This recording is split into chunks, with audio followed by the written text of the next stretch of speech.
what a crummy life. See what I mean? Estrogen replacement therapy is an important option to consider. Viewer beware, you're in for a scare.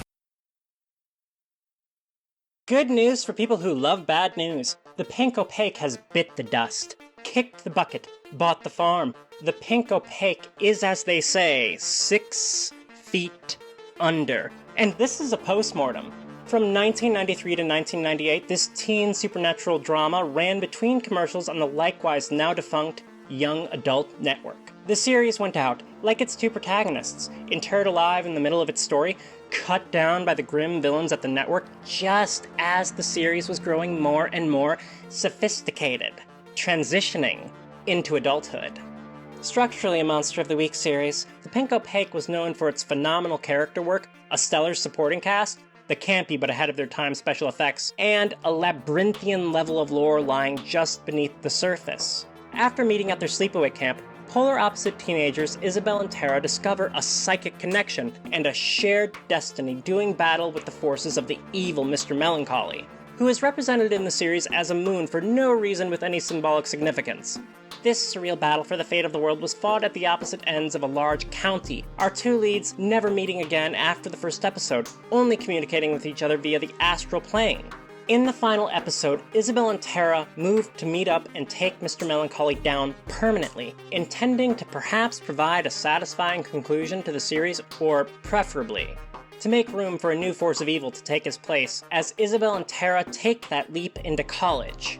Instead, to the horror of fans everywhere, Season 5 ended on a cliffhanger, with the duo captured before their heartfelt rendezvous. And by captured, I mean they're dumped into separate shallow graves and left to flatline while their minds are imprisoned in Mr. Melancholy's midnight realm. A nightmarish, faux reality where the bars of the cage can never be seen, only felt. A prison in which even time cannot be trusted. For what seems like years inside the Midnight Realm is actually only a handful of precious seconds. The credits roll on the series as we wait for Isabel and Tara to escape while stripped of their powers, their identities, and each other. Tragically, to this day they remain underground, their breath running shorter and shorter, awaiting the start of Season 6, a Season 6 that 27 years later feels like it's never gonna happen. I found out about the Pink Opaque and then I binged the entire series in a manner that I reassure you was perfectly legal, and I'm not the only one. Over the last year, the series has jumped from outdated obscurity to trending. The show has almost out of the blue bounded out of the cold earth and into our cultural conversation.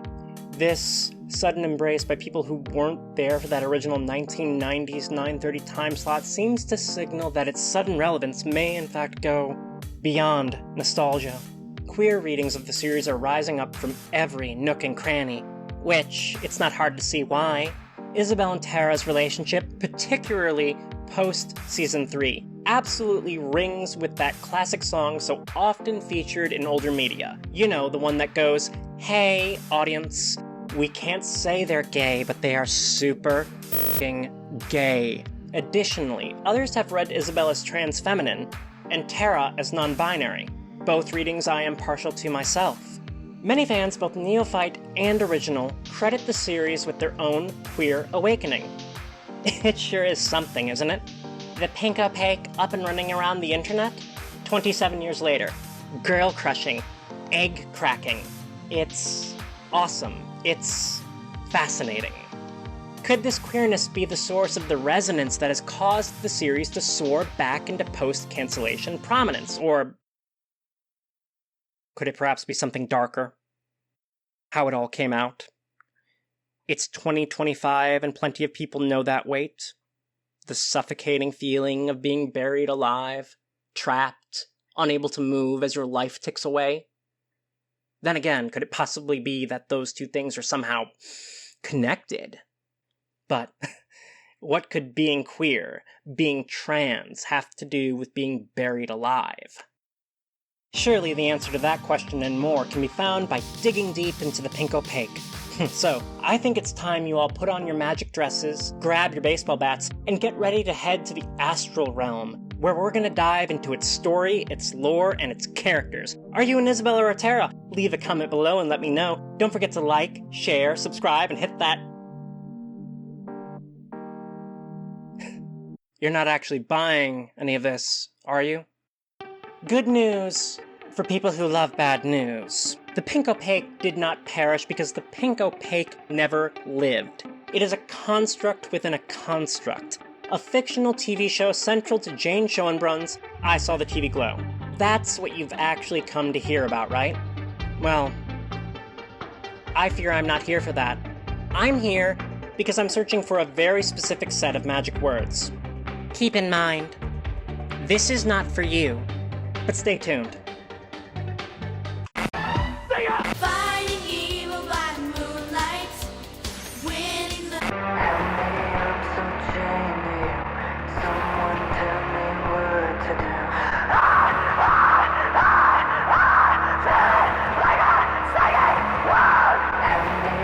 so chained. Someone tell me what to do.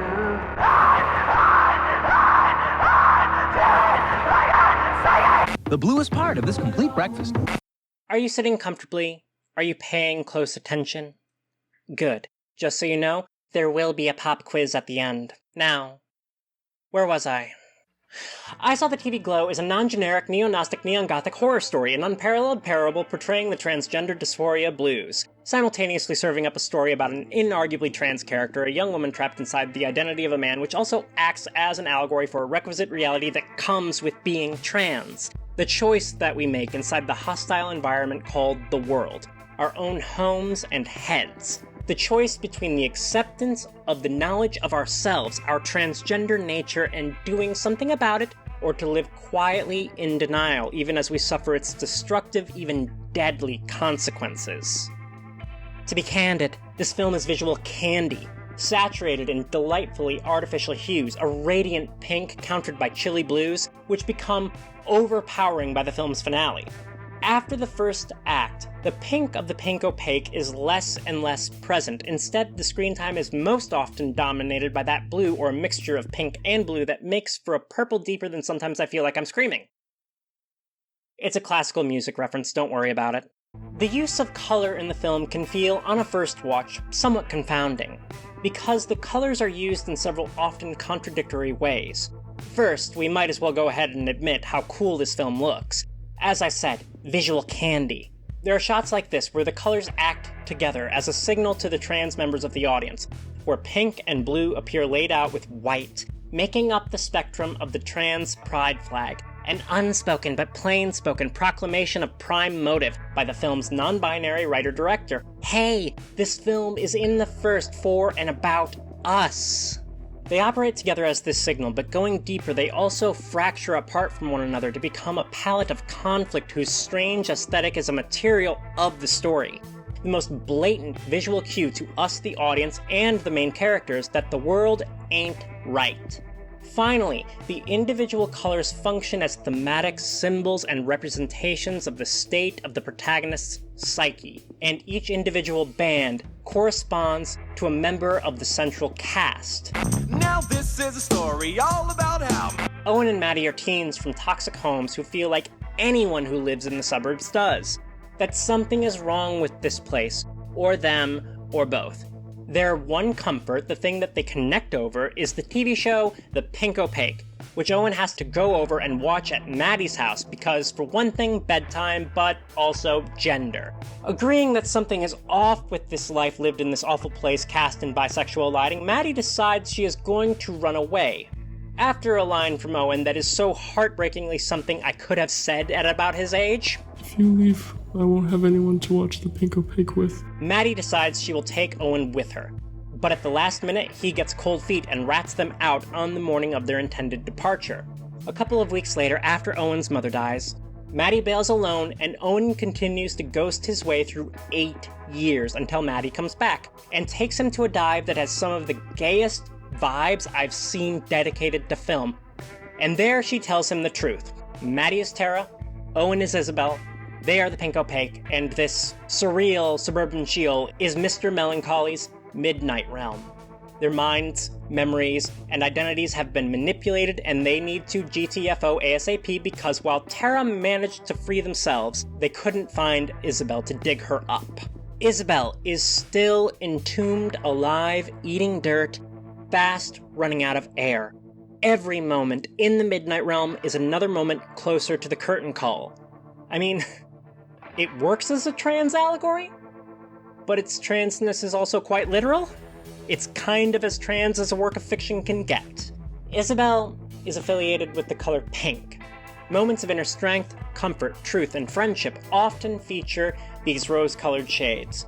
In the lore of the Pink Opaque, Isabel has a magic pink dress, a dress Owen is shown to wear with Maddie in a flashback triggered by the revelation of the secret truth of the world. The color of this dress is the same as the pink sleeping bag Owen hauls over to Maddie's to watch the show when they first meet. Tara is also associated with pink in general as a member of the Pink Opaque, but individually with white. Importantly, white is the color of the trans flag that is considered, among other things, to be symbolic for our non-binary siblings, and though it's not explicit the way it is with Isabel, the changes to Tara's appearance upon their return to the Midnight Realm with a shorter haircut and new garments that include a white tank top lead many to read Tara as non-binary coded. Also, during the production of this video, Jack Haven, who played the Midnight Realm version of Tara, came out as non-binary, and has been identifying as such since 2019.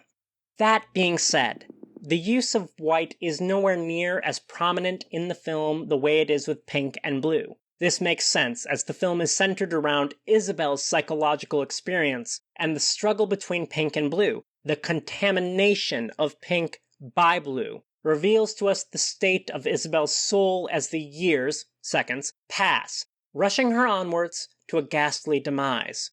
The use of blue is complicated because on one hand, the allegory that the film presents about the horror of not transitioning, the reasons why people don't transition, the reason sometimes they choose to not even realize they're trans is for all trans people, of every gender or anti-gender disposition. Together, the colors form the flag representing that fact. However, within the narrative, blue, either on its own or in conflict with pink, is not the same blue of my trans-masculine brothers. It is instead a blue that is choking the life out of its victims. By the film's final sequence, the pink has all but been drained away, as the spark of hope inside Isabel flickers and dies, as she accepts the enforced reality of Owen even as it is killing her, as she does her best to play the role Mr. Melancholy has forced her into. A prisoner, cooperating with her own oppression. A victim, assisting in her own execution. Terrorized into submission to the cishet patriarchy. The increase of blue and decrease of pink over time serves as a sort of symbolic representation for the long-term effects of testosterone and the assigned male role being forced on a person when they are not suited for them. The blue, when oppressing, overwhelming, and draining away pink, also stands for the systems that enforce those unsuitable, painful gender social constructs. It's the blue of Mr. Melancholy, his power, his forces, and the Midnight Realm itself. A blue that dominates, contaminates, and suffocates. The blue of toxic masculinity, embodied most frequently by Isabel's not-father, which works to frighten and shame Isabel into the man she is forced to perform as. To not realize or accept her own nature nor the nature of the world. A world whose quintessence is illusory and penological. A prison designed to execute a lethal function, and that's all well and good, but why is Mr. Melancholy a moon? Supernatural things, magic and sorcery, they're back. From out of the gloom stalk your worst nightmares.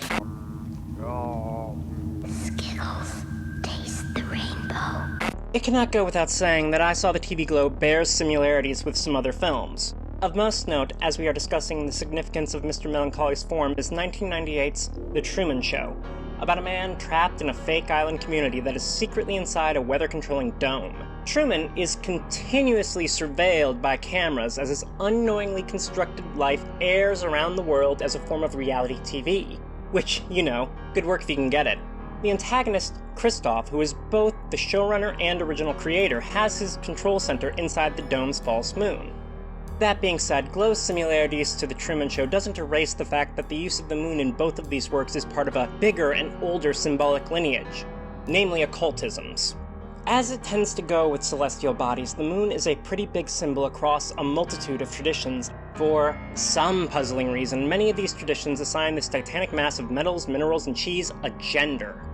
Mr. Melancholy is called the Man in the Moon, a mythological figure that shows up in various forms across several different mythologies, likely due to humanity's tendency towards pareidolia. But while this probably gave us the design of Mr. Melancholy, I think the significance of the choice to make him a moon lies elsewhere.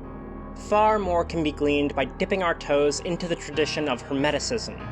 In Hermetic thought, the moon is considered to be a feminine symbol, countered by the sun, which is deemed as spiritually masculine. However, this setup in the film is actually reversed. Mr. Melancholy, attributed as the Man in the Moon, represents the toxic masculine, while Isabel is associated with the sun and the spark of her soul, her feminine nature, with fire. Fire, which is assigned male in the same tradition, while also representing spirit, the will of the self, our inner truth. The film has a semi-wraparound in a sequence we return to several times. It's a visual reference to the 90s series Are You Afraid of the Dark, with Owen sitting before a campfire telling their story. After reporting to us their rejection of Tara's offer to help, too afraid to go through with what's necessary, the fire is put out, and the final terrible years, seconds, shoot forward like a bullet, and very little, if any, pink is to be found anywhere. Isabel, due to fear, has rejected her inner truth, submitted to Mr. Melancholy's lies. The hearth is extinguished, her feminine nature, her soul, has been smothered, which is very appropriate for Isabel's current airless state of affairs, because a premature burial doesn't actually cause a person to expire. Don't you know it's the lack of oxygen? One could make an argument that this film by a transgender creator for a transgender target audience is actually doing with these gendered symbolic associations what all trans people do, which is violate our society's gender mores, flipping the archetypal associations, transitioning the moon and sun, allowing them to occupy the opposite symbolic space where they are far better suited for this story that is being told. And why not? An occultic orthodoxy of gendered associations are as arbitrary as any other, which is why it doesn't surprise me that once we set aside the moon's pronouns, Mr. Melancholy slots pretty neatly into some other classical Hermetic lunar symbolism, expressly how well his character aligns with the dark side of the moon. Tarot card. I know how it's pronounced. Unlike me, I prefer it with the T. Dreams. Illusions. Even lies we are told, and of course that which we have repressed into our subconscious out of fear and is now bubbling up, causing us problems.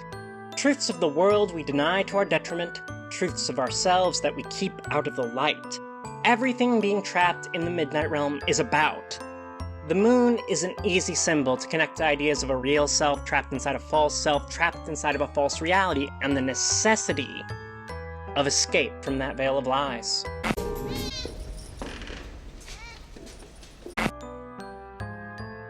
Is any of this sounding the slightest bit familiar? Is anyone else getting like the strangest sense of deja vu? Maybe as far back as when you watched the movie. A feeling like we've been here before? Like after all of these years, we've just ended up back where it all started? Back at the Matrix? I'm awake, Dexter! Furthermore, should I cross the line into nightmare territory, it will be your duty to press the dream ejector button, catapulting me back to conscious reality. I'm sure at least a few of you know what this is, but for the uninitiated, this is a tablet of estradiol, estrogen. It's got a few medical uses for a variety of people, but trans femmes use it to, well, with help from one or two other items, it gets us closer to ourselves. It is a blue pill, and we'll get to the irony of that we'll get to it when we get there. For now, let's just say that to a certain extent, the plot of the first 80 minutes of 2024's trans masterpiece I Saw the TV Glow mirrors the first 20 minutes of 1999's trans masterpiece, The Matrix. Let me tell you a story. There's this miserable, isolated guy drifting through his book of days, feeling like something is wrong with the world. Wrong with him. Life is not supposed to feel this way, and then at some point he comes into contact with someone in the know that lets him in on the big truth of his existence. The world he is in is not the real world, but a prison for his mind. designed to keep him trapped and under control. A prison from which he must choose to escape. Blue pill or red pill, just a few shades away from pink by happenstance. Escape the false reality into your true body and true self, or stay safe in the illusion. Both were the creations of, well, a lot of people. They are films, but their prime movers, their writers and directors, were trans people. The Wachowski sisters and Jane Schoenbrunn. Both are trans allegories, and both build their allegory out of the same mytho-religious philosophical idea. Its name is Gnosticism, from the word gnosis, which means knowledge. The 1990s hailed the brief second coming of this hoary H-O-A-R-Y brand of philosophical mytho-religious mysticism. The most explosive expression of Gnosticism's return to cultural prominence was, of course, The Matrix. That said, it was not alone. Movie theaters during 1998 and 99 also played host to the aforementioned Truman Show, The 13th Floor, Existence, and my own beloved but grossly underappreciated Dark City. Predating all of this and directly inspiring The Matrix in plot, style, and thematics was a neo-Gnostic comic, The Invisibles, written by Grant Morrison, which ran from 1994 to 2000, and out of all the materials I'm rattling off, it's probably the one that pulls most directly from Gnostic myth, which, just on the off chance that Grant Morrison is watching this, just so it can be said, inspired is the correct word, Grant, not ripped off. I love your work, but you don't get to pull out great chunks of Illuminatus, the stuff in The Invisibles, and then infer that the Wachowskis did a mild plagiarism. So, from all this, I think we can conclude two things. Thing one, that when staring down the gun barrel of either post-millennium utopianism or utter annihilation by way of Y2K, pop culture in the 1990s was manifesting a particular moment. What that moment was has been cut from this video for time. It's not what the video is about, because thing two, in 2020 Grant Morrison came out as non-binary.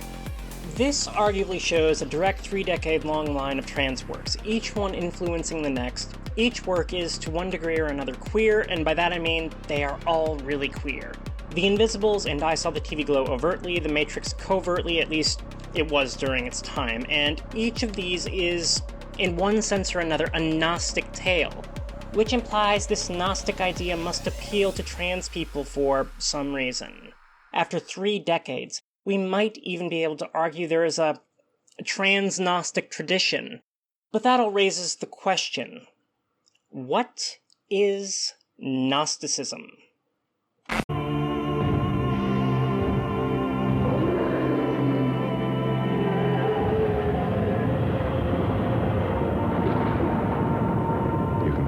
Okay, so, theodicy. No, interns, not the Odyssey. The theodicy, the biggest thought bomb that has plagued Christian theologians and philosophers since the whole ordeal got up and running. As Lex Luthor said it, if God is all-powerful, he cannot be all good. If God is all good, he cannot be all-powerful. These thinkers tried and are still trying to find ways to refute Luther's assertion, fighting to logic both these qualities into God while presented with the reality of existing inside existence. In Christian thought, God is omnipotent and omnibenevolent, but if God is both these things, why? Why is there such evil in the world? Why is there such hardship? Why are the cruel allowed to hurt the innocent? Why do children starve? Why is nature so messy and mean? Why does a hurricane blow away a church with an entire congregation pledging themselves and their eternal souls to the holy word inside? Why all of it? If God is all that, why does stuff suck so much? The Gnostics were a Christian sect from around 2,000 years ago, influenced by, among other things, Platonic philosophy. They came up with a story about the world as a way of mythologically and philosophically solving the chunky boy dilemma that is the problem of evil.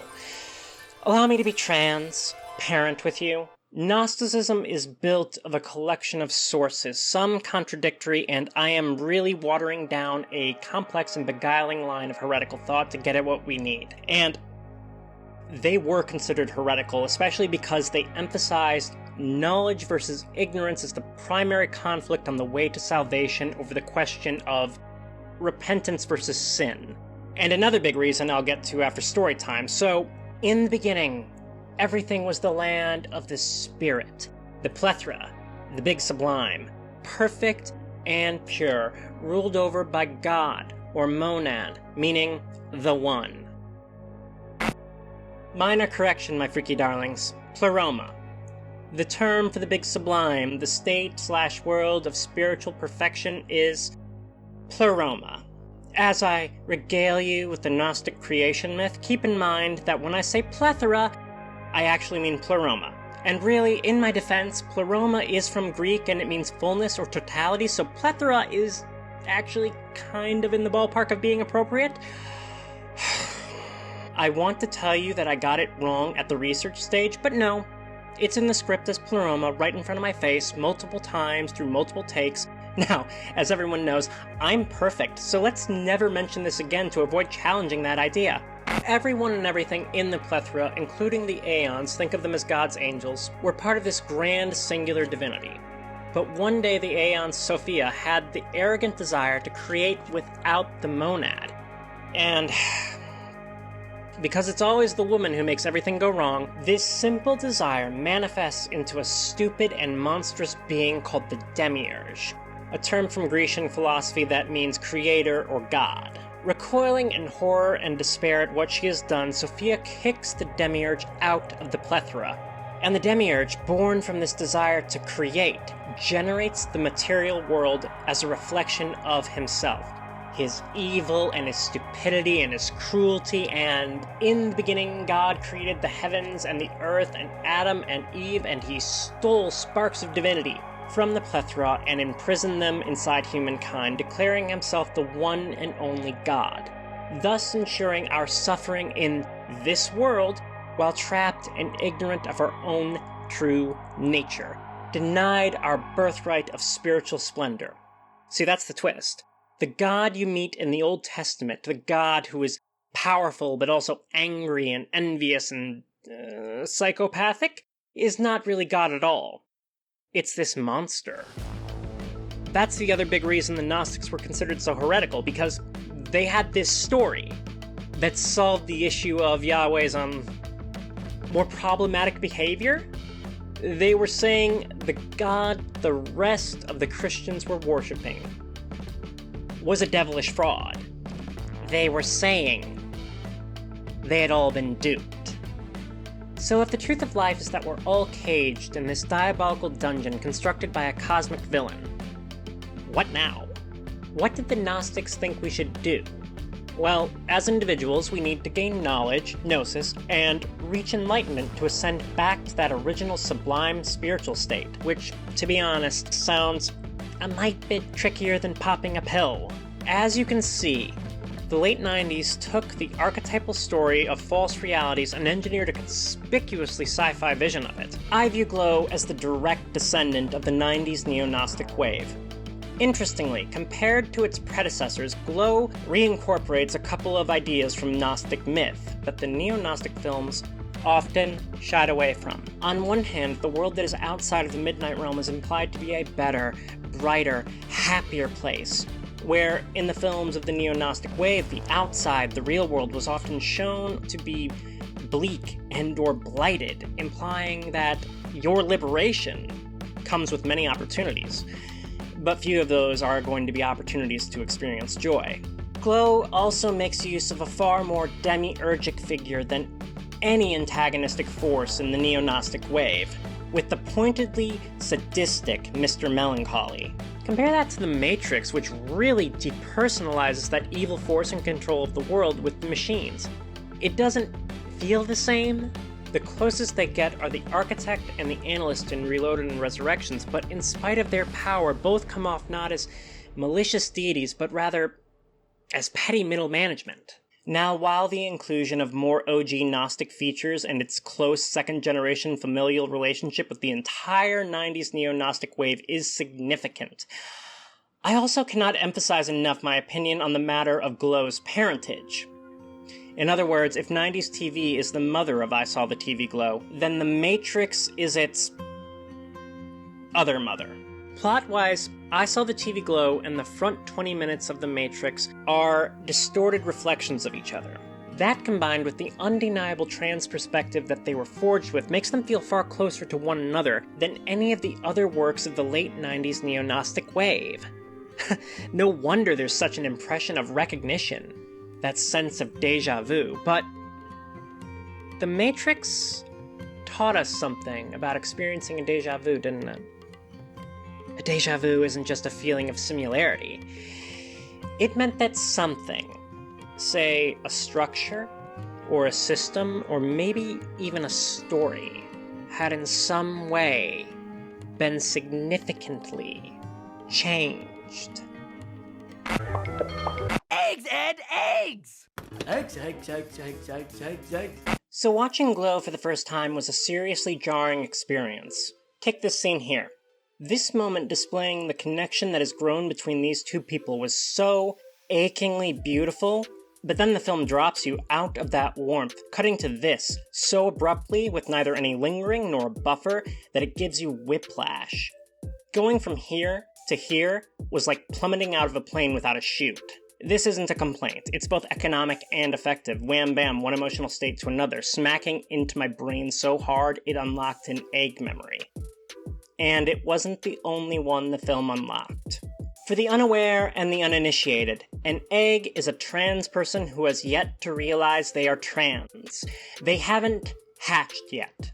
An egg memory is a recollection dating back to the pre-hatch era that gets recontextualized as a moment your transness was shining through that you could not recognize at the time because you were blind inside your shell. So, me, an egg. Probably 17, over at my best friend's girlfriend's house, and she asks if she can put eyeliner on me. I say yes, because, I'm hip, I'm neat, I'm pretty publicly pan-romantic, sure, why not, Anna? What a lark. She puts it on, even does some mascara. My eyes are stunning. I know that because she had me look in the mirror when she was done. An otherwise standard procedure that I had spent years and would spend more years avoiding at all costs, but that day I manage it. I'm not used to finding something of myself appealing. But the rest of me is so wrong, and I freak out. I upset Anna, she leaves me alone, and I continue to freak out. I, of course, didn't know why, but I'm not thinking of why. I am distressed, angry, sad, scared, the whole buffet, but I think the fear was the main course. It's all wrong. I'm all wrong, and in the midst of this emotional storm, almost casually, a clear thought, the slightest iota of a need, but the need is so fundamentally dangerous that the fear runs up behind it and whacks it in the head with a blackjack before throwing it down a deep hole and dumping a ton of dirt on it. It happens before I can even properly grapple with it. And still the storm goes on. I shouldn't have let her do this. I look so horrible. What if someone sees me? What will they say? I don't realize that I've been here before. But the other situations, they weren't this bad. It was never so extreme. And there was never someone else who knew. Never someone in such close proximity to me. So, alone in the bathroom, I take off the makeup, but I've never worn makeup before. I've never talked about makeup with anyone. I don't know about makeup remover. I don't know that it can come off very easily with lotion. I don't know anything. Least of all why I'm responding the way I am. What that thought was, and I tell myself I don't know what that thought was so hard that I believe it. To get the makeup off, I use paper towels and hot water. The water isn't exactly scalding or anything, but the makeup is water resistant, so I have to scrub, and scrub, and scrub to get it all gone. I scrub until my eye sockets and the bridge of my nose are raw. It feels like I'll wear away my eyelids. I don't, of course. Eventually it's all gone. Eventually I fix myself. Then I go out and apologize to Anna and take off, heading for, we'll call it the local flop house, where I get falling down, room spinning, puking outside under the windows, wasted.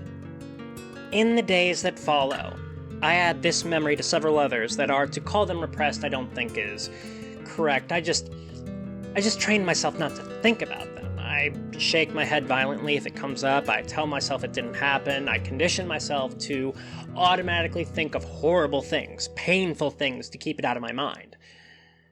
And of course, there's always my favorite techniques. Getting spun, buzzed, spaced, wrecked, wasted. Wait. This isn't what I'm supposed to be talking about right now, is it? Sorry. We landed on the wrong channel. let's get you back to your regularly scheduled programming.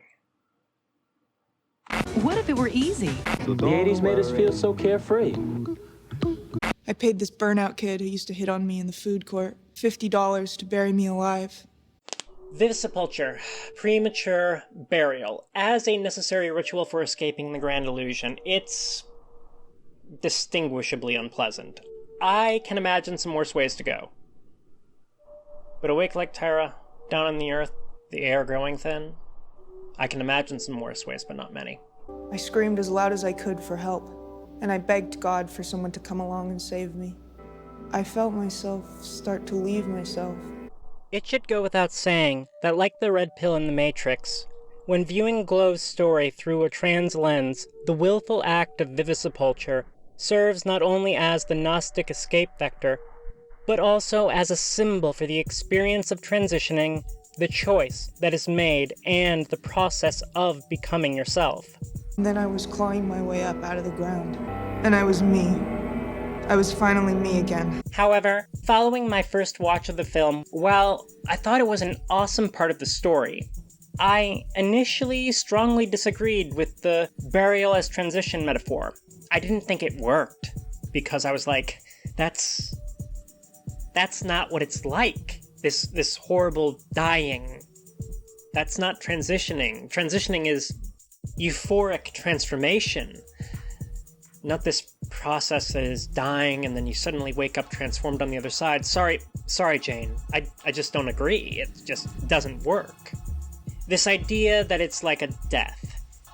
That's how transphobic parents and friends and lovers and people see it and talk about it. They talk about losing their loved ones when their loved ones are more there than ever before if they would just love them. After some thought, though, I realized the failure was mine. I was so concerned with interpreting the coffin as a symbol that I missed the point of the sequence. The coffin is transitioning, but the point isn't the burial. The point is about the walk to it. The terror that comes before transitioning, the fierce anxiety that, what if you're wrong? What if you're making a mistake? What if you lose everything? It's the struggle to accept yourself, the struggle for the conviction to transition. I've read a bunch of interpretations that I thought were fair, both by trans people and a few by cis people, including one notably dark reading that takes the transgender allegory into account and still embraces the idea that Maddie's claim is the product of delusion. It's not my reading, but I can dig it. But the authorial intent was that while it's using some ambiguity to generate the horror, where we land by the end of the movie is that it's all true. They are in the Midnight Realm. My initial complaint of associating transitioning with death ignores important context. It ignored what I knew for certain by the end of the movie, that Tara is right.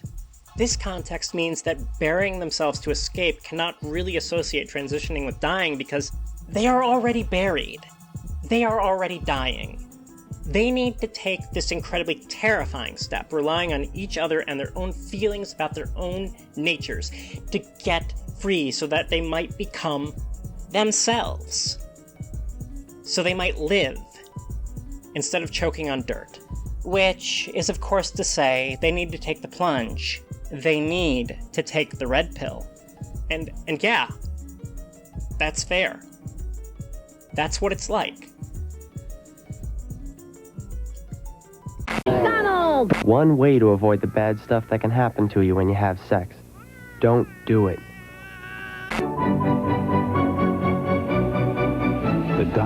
Looking at the Matrix through a trans lens, the consumption of the red pill stands for the accessing of gender gnosis and the acceptance of one's own trans nature, as well as the choice to and the process of transitioning. Likely intentionally, as in the late 90s, the principal pharmaceutical for trans feminine people undergoing HRT, that which the authors of The Matrix were likely craving at the time, was Premarin, a red pill.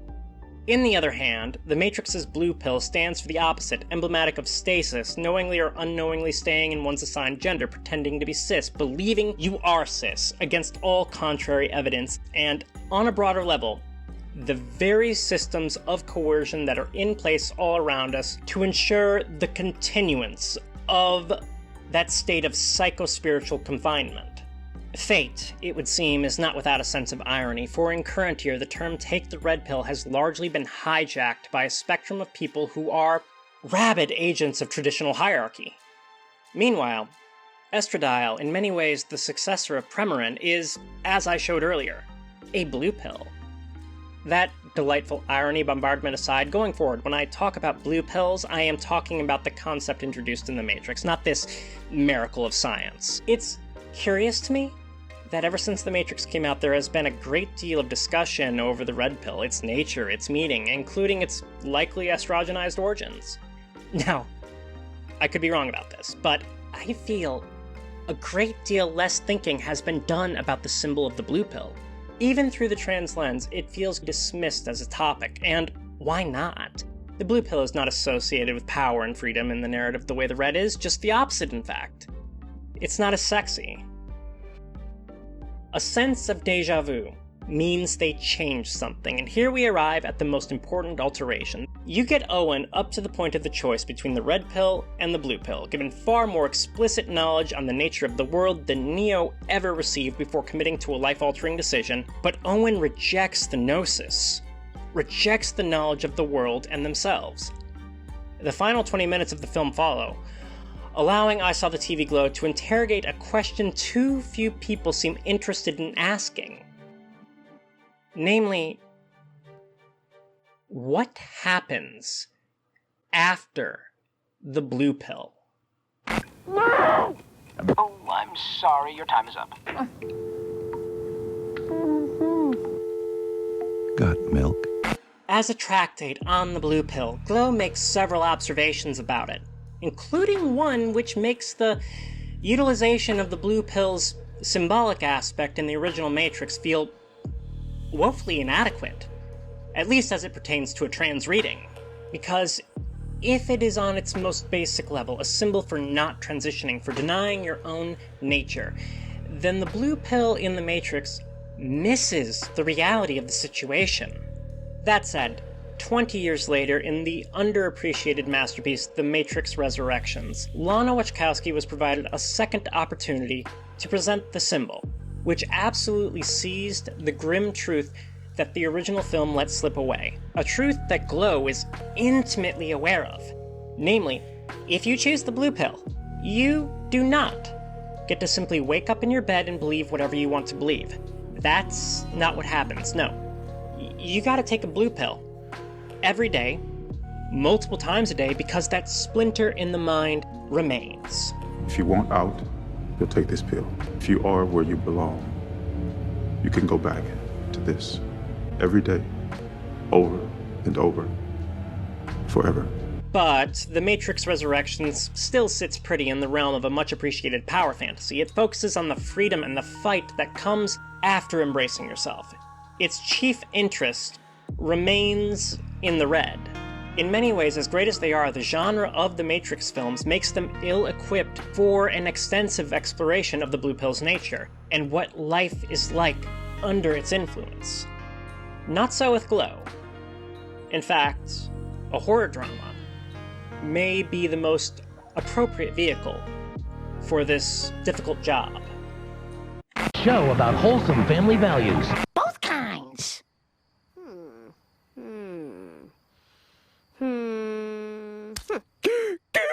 It's a habit that will last a lifetime.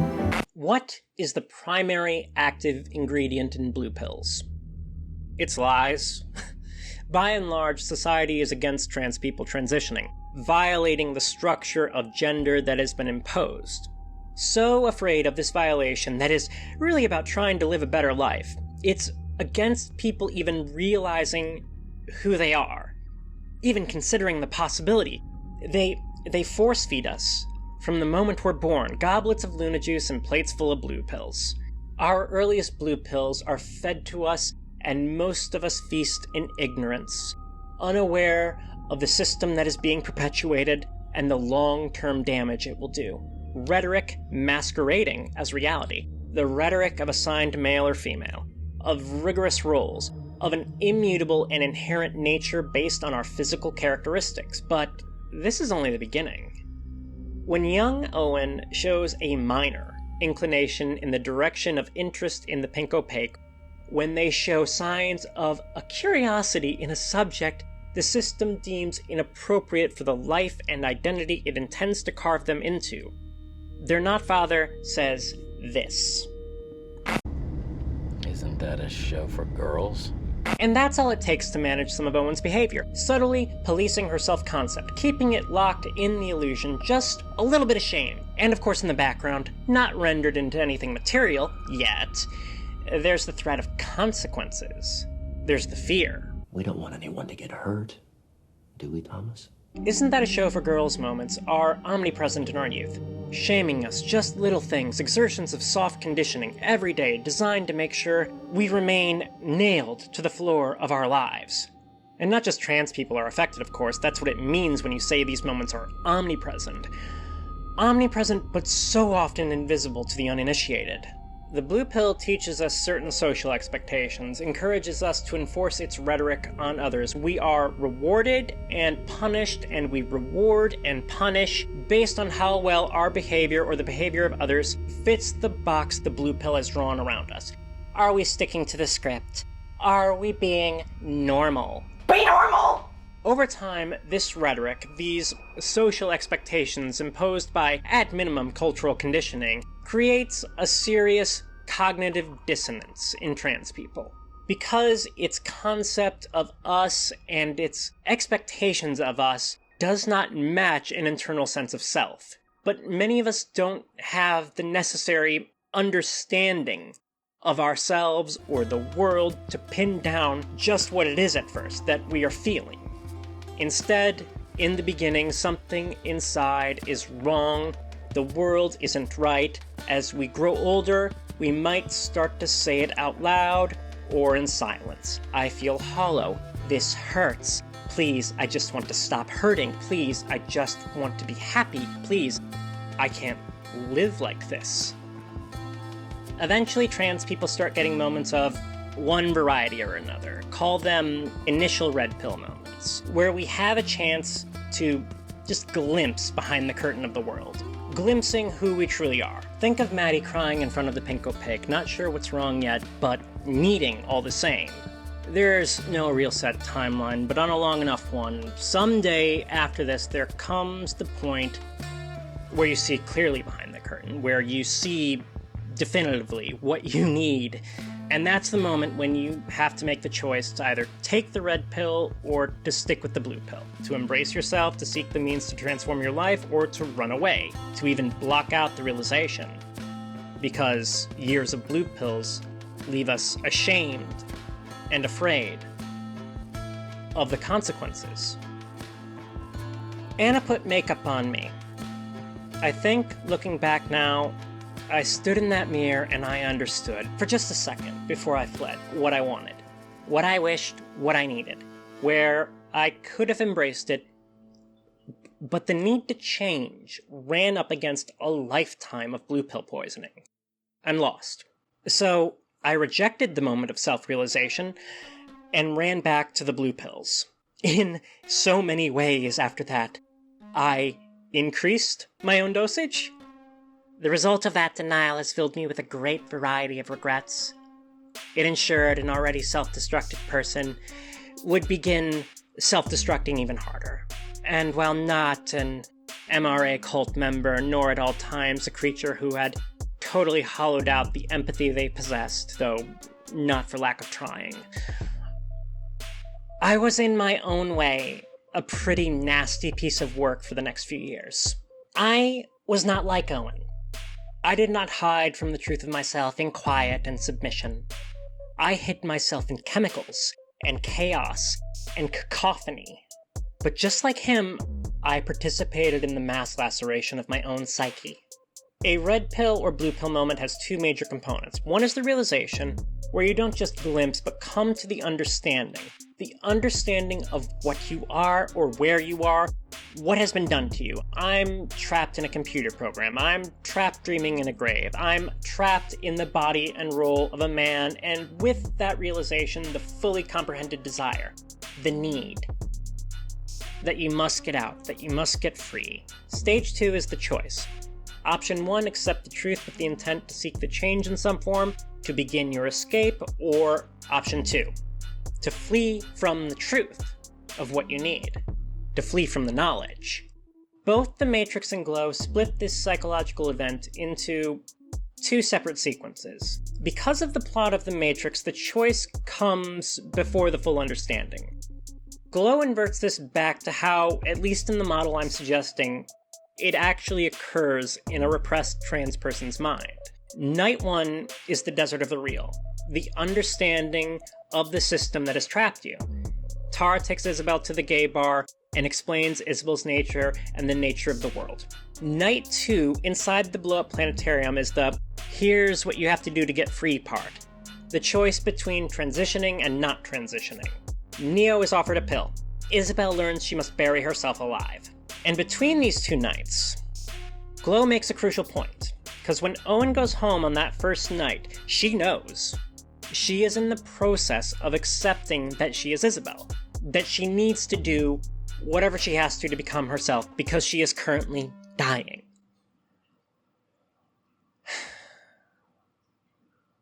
And then...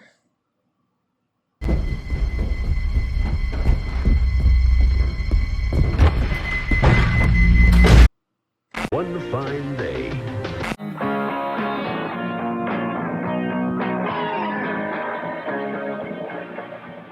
No stupid scribbles, no issue lies.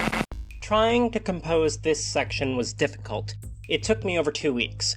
I don't know if talking about the blue pill from a non-trans lens is as hard as this is, trying to explain this set of interacting internal and external conditions and forces, but in my prep stage, I never could have imagined it would turn out to be so big, so hard to explain, and I think, in the end, I'll just have to hope you get what I'm getting at. Further complicating the process of penning this essay is the fact that, like the film it's built around, scripting it kept dredging up memories. I'd write them compulsively, and then cut them back out after realizing I'd lost the plot. Here, in this section, I'm haunted by recollections of this small set of trans women that I knew in a specific and short period of my life. There's this conversation I had with one of them that's kind of haunting this entire video. A conversation that in retrospect I actually had with all of them, in one form or another. I'm not sure, but I think there might be something here to help me explain things. Really, this wasn't that long ago. At the time, I was basically this weekend warrior trans girl. I knew what I was. I'd been to the bar, I'd been to the planetarium. Egg cracked, the truth unfurled, but I remained standing on the football field, pushing off fully transitioning or even just coming out. I pretended to be a cis male 90% of the time. I was barely isolated in my day-to-day life. The only people who really knew me and understood me were an ocean away, and let's not mince words. I am bad at connecting with people. I am bad at making friends. But during this period, I was trying. I was doing my best to try to find others to be myself around. So I did meet up with a few trans women here and there, when I could. But most of the time, it just wasn't feasible. Far more often, I spent that 10% of the time either alone or with, to be honest but not explicit, this was primarily just so I could hear my own name once in a while. When I tell stories from this period to people, I usually phrase my reason for not getting on with my transition as economic. But the truth is, things weren't that straightforward, because being buried alive is the cause of the lack of oxygen, whose ultimate consequence is your expiration. I was in this horrible catch-22, right?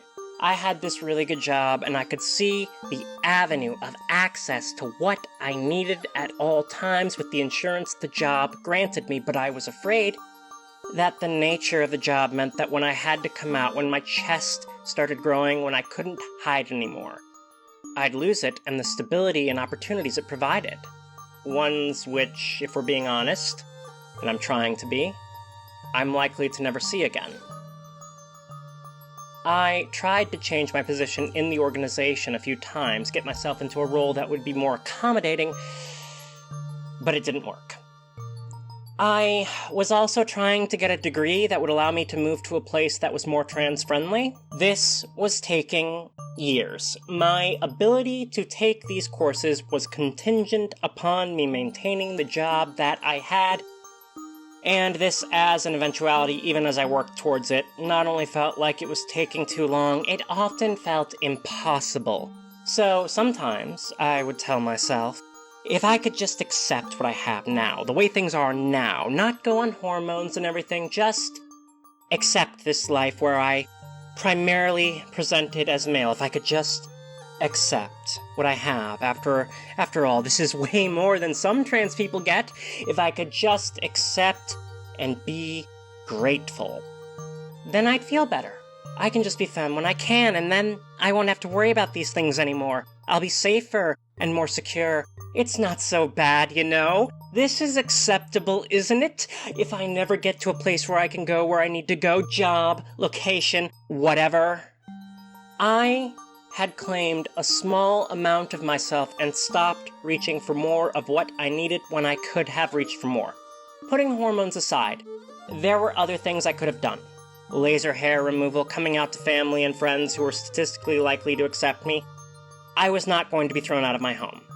And if I was, I could afford my own place.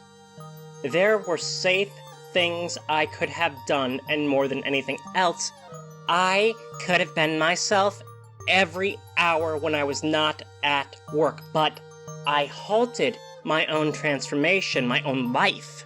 I did not take as much as I could have, and it's cost me.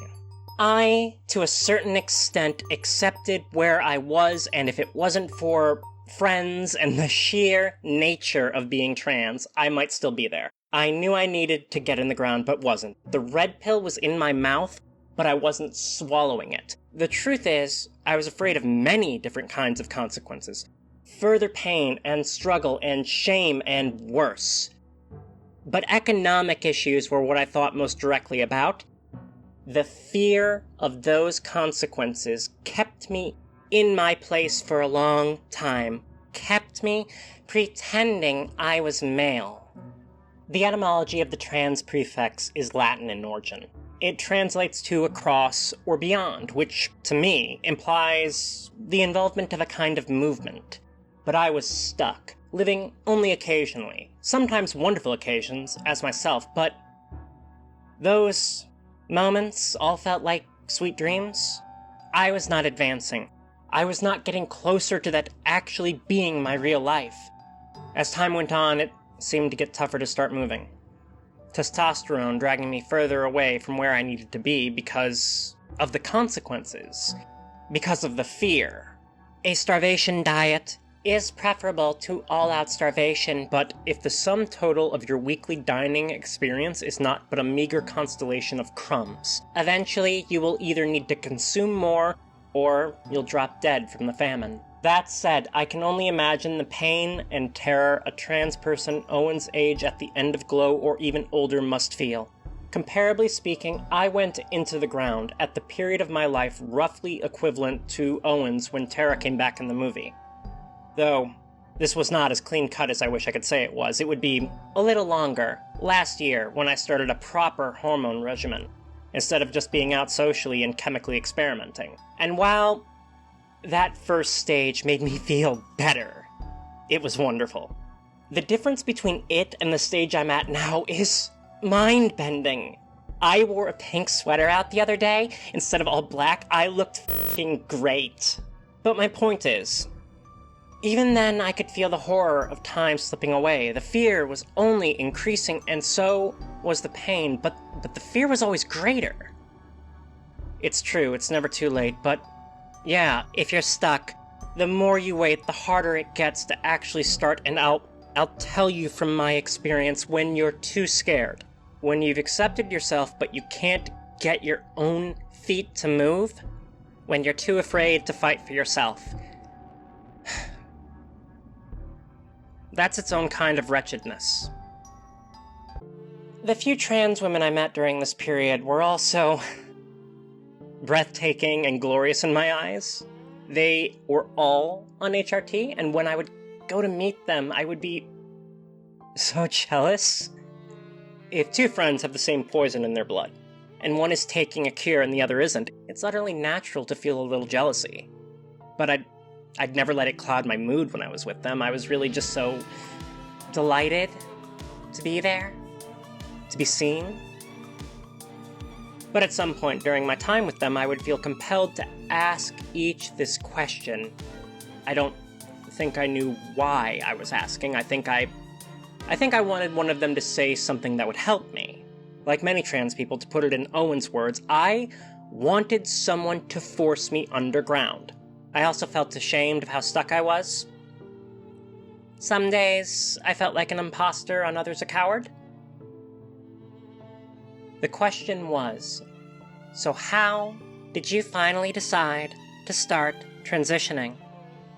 Among those I had the pleasure of making the acquaintance of was a 20-something-year-old trans woman named Evelyn. She's the one I really keep coming back to, her and this conversation we had. And the look on her face while we had it. I started off talking to her online. In the beginning, like me, she hasn't started her transition. Like me, she's living at her parents' house. Unlike me, she has a girlfriend, who she ends up having a bad breakup with, and just as I hear about that, she drops off the earth. After 3 to 6 months, though, she hits me up out of the blue. She's doing really well, and she invites me to hang out IRL with her and her new polycule. The 40-hour period where I went to hang out with them is like one of my weirdest sets of memories. It was a lot of fun. One of the best times I've spent with anyone, actually. I remember it so fondly. I really hope she does too. So, let's get on with it. Let's talk about Evelyn, who she was and what she said to me. According to my memory, Evelyn was this really strong and willful person. She weirdly, given where this story is going, looked a little like a more Femi-Terra after they came back for Isabel. It's the haircut. Except Evelyn was almost fragile, looking like a breeze might break her, which, to be clear, it couldn't. Evelyn was so strong. She was stronger than me. She was stronger than anyone should ever have to be. In that 3 to 6 month period, she has started her transition. She has jumped into the grave head first. She is seriously radiant. She is now on HRT and I am not, so I have to ask her the question. I don't think about it, it just comes up out of me. So, how did you finally decide to start transitioning? The answer to this question that this small handful of women gave to me was always the same. The form changed. The content didn't. I have a bad memory for faces, but I can see Evelyn's in my mind, what she looked like when she answered me. We were cooking dinner. Summer sunlight was streaming in through the window behind her. She is going to destroy me beautiful, and her expression is what makes what she said all the more heartbreaking. She looks at me with this big, ear-to-ear smile. It's beautiful and beatific and euphoric and victorious, like she's won the whole world. And her exact words to me were, "Oh, I waited as long as I could to start, until if I waited another day, I was going to literally die." Then, she put her hands on my shoulders, still smiling, and said, "Don't worry. You just haven't hit that point yet. You'll get there." She said this to reassure me that I was okay, that I wasn't an imposter, that I was on the right path. Somehow knowing exactly how I felt, even as I hit it. Not knowing the status of any individual watching this, I gotta ask, do you understand the wonder and the horror and the absolute uppedness of that response? Not just what she said, but how she said it. There was just such joy in her smile, because she'd finally fled underground and made it out the other side. But, importantly, I didn't ask her why she waited so long. I asked her why she did it when she did. What finally got her to move? Evelyn had to sit until she thought she would die if she didn't start. That's what it took. For it to take all that just so she could be out of pain, just so she could live with a shred of happiness. In light of that, anyone would ask if she knew who she was, what she needed, and it was available to her. Why wait at all? Well, there's the conditioning from our youth, the gaslighting, and that's still there, but the answer by Evelyn's stage and my own is the fear. She was reassuring me that eventually the fear wouldn't hold me, that I would cave to what I needed, in spite of my dread. And her smile was such a testimonial to the fact that when I finally did, each step forward taken no matter what, there would always be some element of feeling better. But she said one more thing that I want to tell you, because it wholly encapsulates why we wait. Why we keep taking the blue pill when we know we need the red. It's the reality we all face. Before realization and after. Before transition and after. Why we warp our own minds and dig out our own hearts to avoid thinking, avoid feeling the truth of who we are and what we need. To stay still, to stay in our place, even as we year after year, day after day, hour after hour, suffocate in the charnel pit of our own bodies. The sun had gone down, I think. I was washing the dishes. She's drying them and putting them away. We're talking. I ask another question. A simple, basic, safe conversation topic. An obvious thing to ask, really. So how'd you end up out here? I say, indicating the small, comfortable, if a little ramshackle country house. The polytrio she is now happily a part of. And no more have I asked this question when I realized my mistake. Her breakup, of course. The explanation must start there. When she disappeared. Silly me. Not as safe a conversation topic as I'd hoped, but the flow of our conversation doesn't change. The question doesn't seem to bother her. She's reached a good place. If not blissful, she's doing well, and she tells me, however,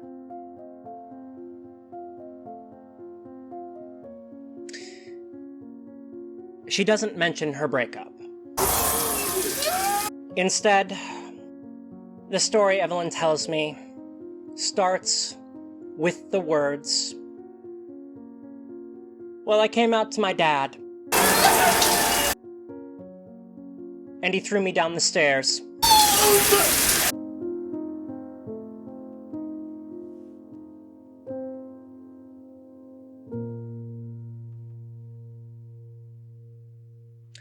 Those are the things Evelyn said to me. Inspired by a true story. What? Mutant lover! Send out the muties and we'll burn them out!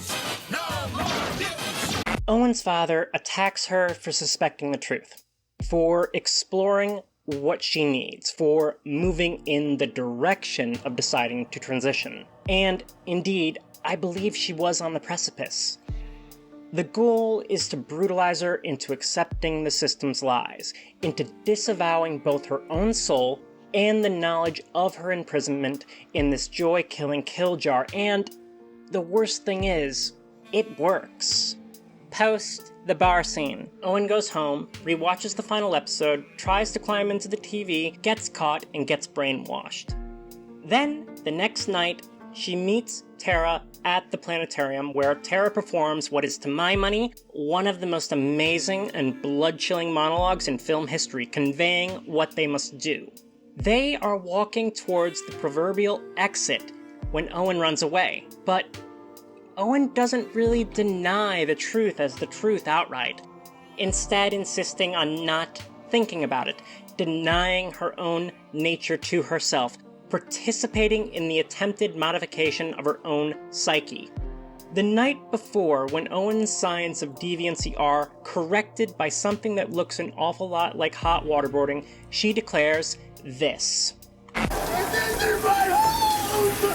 You're not my father! Therefore, we may conclude that at some point during the hours following her meeting with Tara at the double lunch, Owen believed Tara, likely intermittently, struggling with it. Now, some would say that her renunciation of herself and Tara is out of alarm at the required ritual on the other side of the football field, that needing to be buried alive is what causes her to choose the blue pill. But I don't think that's totally the case. In the middle of the head in the TV showpiece, we are shown this shot. The camera doesn't linger long, but it's there. The rest of the room is in no state of disrepair. Owen didn't mess it up trying to get through the screen. So why is the phone off the hook? I think she was trying to make a phone call. I think she was almost there. I think she was calling Tara to tell her she's rewatched the episode and she needs her friend right now because she is currently being torn between two separate and equally powerful emotional forces. On one side, fear, and on the other, a need so great it presents as pain. A hunger. I think she wanted to ask Tara to come to her then to help ease her through the moment of acceptance, through the mental assimilation of the gender gnosis, to help her avoid standing still for another night in the Midnight Realm. Owen's egg was in the middle of irrevocably shattering. She was in the middle of accepting herself and the truth. The red pill was at her fingertips.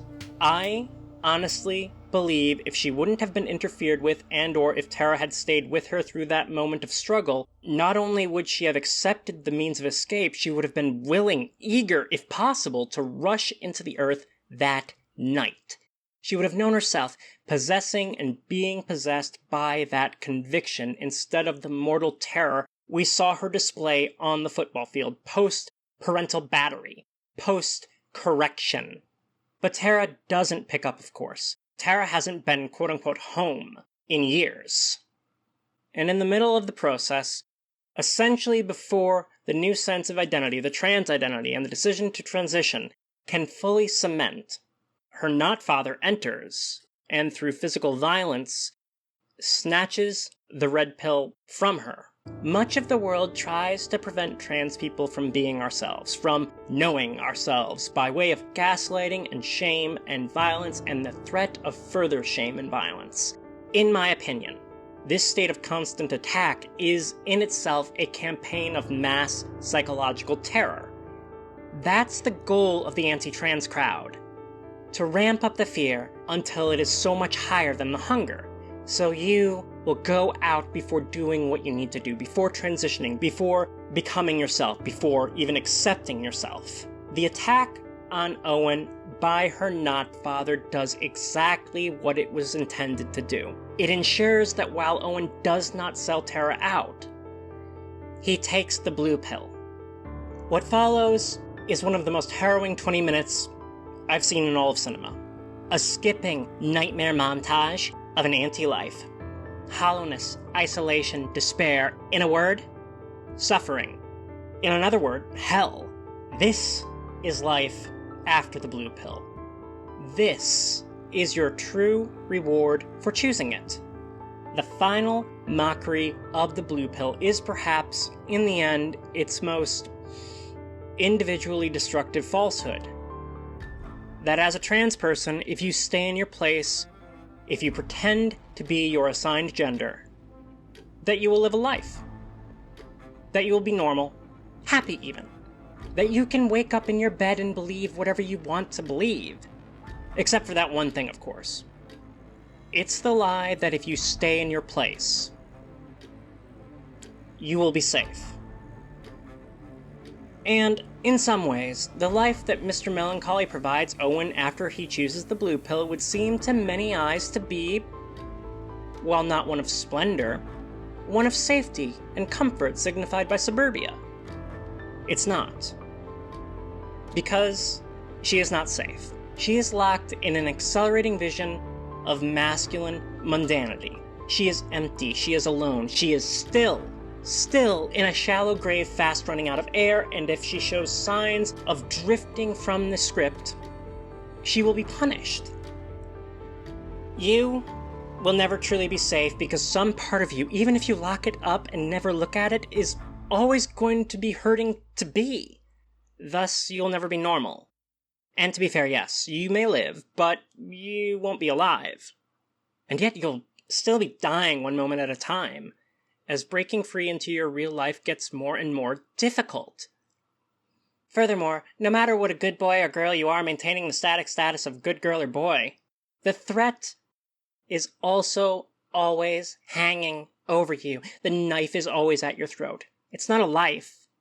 It's a hostage situation. The certain security of the blue pill butchers the young and the old.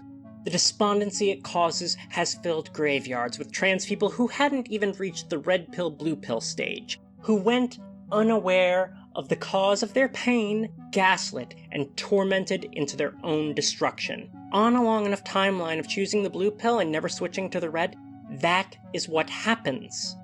You don't just go to your grave, you go to your grave without having lived. What is life after the blue pill? Same as before, more blue pills, because the blue pill is not a singular incident, but the status quo. It's a lifelong prescription, an unreality enforced to keep us locked in someone else's dream. It begins when we are children, and we eat it because we don't know any better. If when we get a little older we begin to suspect, begin to drift, the fear, the threats, the violence keeps us popping them. Each person is different, but the fear of the consequences of transitioning tends to increase over time. It's never too late, but it becomes more onerous as you get older. The purpose of the blue pill is to get you to wait until it actually is too late. Which the point of the film is that it's too late when it's made carrion of you. And yes, the fear can win. But it has a counterpoint, one that can make the fear comparatively meaningless in its intended goal. The hunger is always there, gnawing, aching, ever-growing, racing up behind the fear until finally they meet as equals. On a lengthy enough blue-pilled timeline, if we survive long enough, eventually something happens. The red pill moment to end all red pill moments. The scream. Where can you catch all 150 Pokemon? Got you on your Game Boy. Hey kid, you wanna fly? You gotta buy. Numbs the pain away. This makes you feel better, not worse. Rumors of the author's death have been greatly exaggerated. The author is not dead. We just took away their podium and asked them to sit in the circle on the floor with everyone else for the discussion. Authorial intent is as valid and valuable an interpretation as any other, and the authorial intent of Glow is that it's all true. Tara is right. That's where we're meant to land. That being said, it's also a horror movie, and it makes use of ambiguity to keep the audience unsettled, paranoid, and off balance, but its ending effectively shreds that sense of ambiguity, changing the horror of subsequent viewings, where in the first watch through, it's the ambiguity that is so terrifying, the smallest possibility that Tara is either right or wrong. Further viewings replace that terrible ambiguity with a sense of terrible certainty. Because of that change in experience, the real question the film leaves you with is about the cliffhanger. Does she escape or does she die? Does the revelation Isabel had at the end stick? Does her identity as a trans person cement this time? Given that the original final moments filmed where Isabel starts fleeing the arcade have been left on the cutting room floor, we are provided no hard confirmation on whether or not there will be a season 6, other than more authorial intent. According to an article I read, Schoenbrunn has spoken of Isabel's story continuing in some way, perhaps in the novel they are working on. From a narrative perspective, though, since Isabel remains alive at the end of the film, I see nowhere else to go if there is some sort of sequel other than her attempting to escape. And whether or not we get that sequel, I choose to believe that Isabel is taking the red pill. She is going to fight and get out of the Gnostian prison. She and Tara will see each other again. The breakdown in the arcade at the end of the film is the inevitable completion of the red pill process that has been going on since the conversation at the double lunch. Really, since Isabel was put in the Midnight Realm. It's the point where the red pill cannot be denied. Doesn't matter how many blue pills you've had, doesn't matter how many times you've thrown away the red for the blue, it does not matter. If you choose blue in Red Pill Stage 2, the stage doesn't actually end. It just keeps going. On a long enough timeline, this moment is inevitable. The only question is, will we reach it before the blue pill chokes the life out of us? The word trans implies a kind of movement, and when it comes to gender, to be trans is to walk along a road with no turn or off-ramp, and at the end of that road, should we get there, is ourselves. The traveler can be delayed or fall on the journey, but the trajectory cannot be changed. Since seeing this movie, I have been thinking about this moment so many trans people go through as the scream. Capital T, capital S. It's the hatching of the egg. The moment where, spoonful of sugar or not, the medicine must go down, and because it must, it does.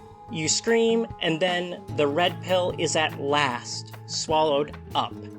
The scream can be literal, but it doesn't need to be. And it can express itself in many ways, but in cases like the ones we're discussing, it is a highly raw psychological experience.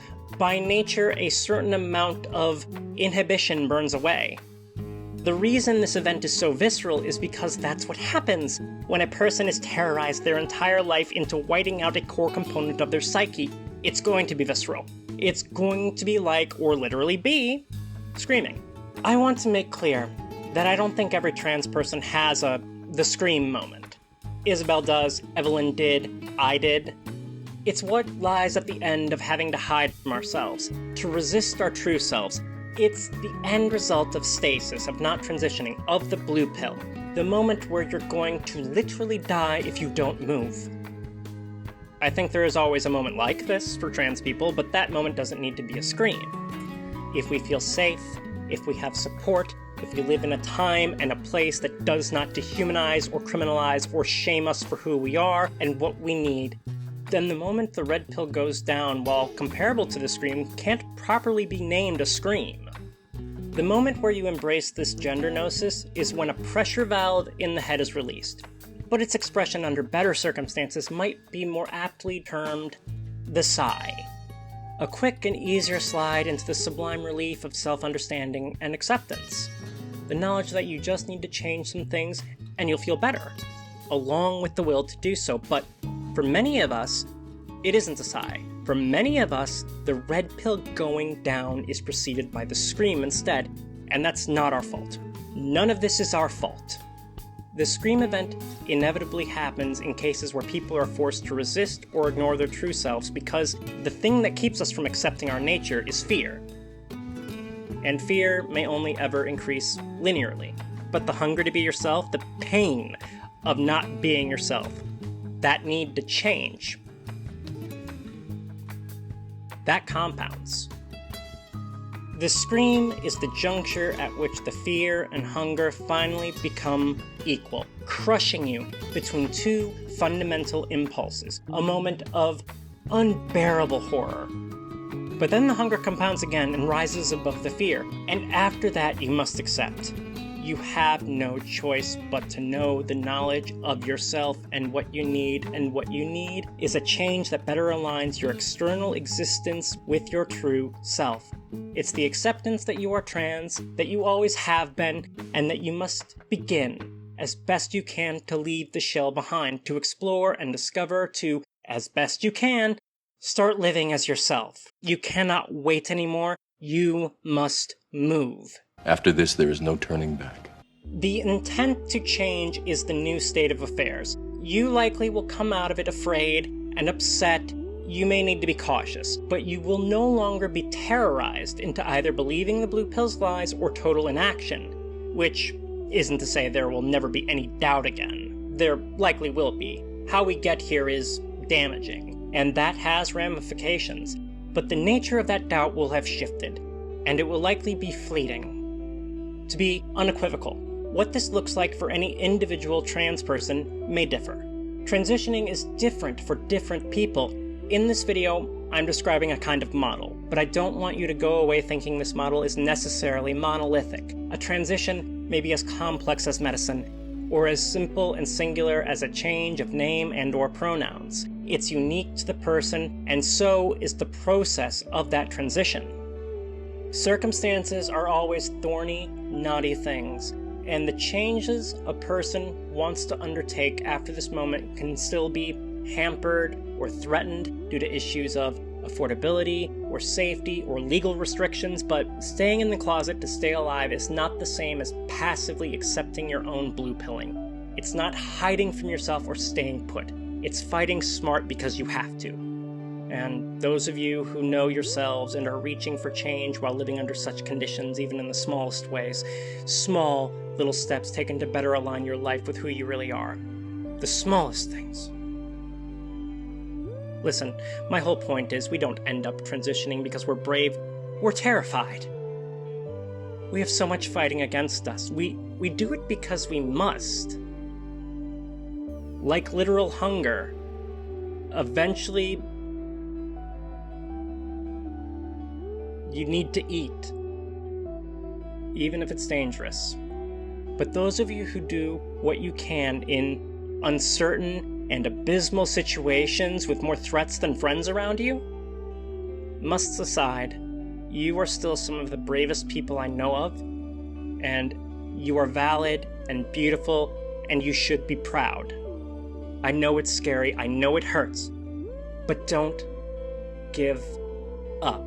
Some might look at my story and see me going around as myself 10% of the time as pretty red-pilled. I was doing what I could in my circumstances. Some might say it's a break from the very model I'm laying out. Well, that's a thing about all this. That's my transition. How it fits into or not into one model or another is defined by one person. The person who is transitioning. There are rules, but it's your story, so you make them up. You determine what your story means to you. Its nature, its defining stages. And for me, I fit this model. For me, the red pill hadn't gone down yet because I'd stopped fighting for more when I needed more. I wasn't living as myself. The scream hadn't happened yet. I've got one quote for this video. After my previous essay, I feel that's for the best. Interns, show them the quote. Oh God, please, don't go to sleep. Please, I can't stand it anymore. Please, I'm so alone and so afraid. Please, don't leave me alone. Please, just talk to me for a little longer. I can't take it. I can't think. I can't concentrate. I can't keep the bad thoughts away by myself. Please, don't leave me. I'm so afraid. Please, I'm trapped. Please, help me. Please, I can't make choices. There's too much fear, too much guilt and grief. I want to. I can't think anymore. I can't take it. I want to. Because I can't handle it anymore. Jeez. What a drama queen, right? But doesn't it have a familiar feeling to it? Not deja vu, but familiar. Oh, I know. You need to help me! I'm dying right now! So yeah, I named that moment the scream. You may have noticed that quote came with no attribution, and that's because I don't have to cite it. I pulled it from a file I keep on my phone, a place where I save messages that I punch up but decide not to send. Archived due to my obsessive urge to hoard every word I've ever put down. It was the result of a mild breakdown that I had one day at work. Unlike Isabel, no one was around when it happened. I don't think I made a sound. It just happened internally and textually. Not that it mattered, I worked in this big empty building. Imagine a job in the Overlook Hotel in the off-season. Now imagine bigger. The nearest person was in another wing, 20-minute walk minimum, if I knew where they were. In the end, no one saw me come undone. This was maybe a year after Evelyn. The period I discussed had ended. That 10% of the time I spent being myself, finding people to be myself around for just a little bit had basically evaporated, as I was crushed under more work and a kind of constant background turmoil. The only people I was still actually connected to were the ones across the sea. I messaged with them when I could, and that day when they told me they had to go to bed and I thought about how I was so alone, so trapped, I went off.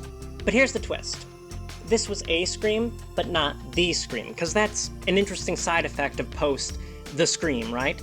As you start moving forward, As you do away with the practice of repressing, you begin to look back with new eyes at things you've done and thought, and you realize with a kind of clarity, the Scream wasn't just this conclusion to the blue pill, it was a lifestyle. It was the status quo. You were screaming throughout, if only silently. The world fed me blue pills. I took them.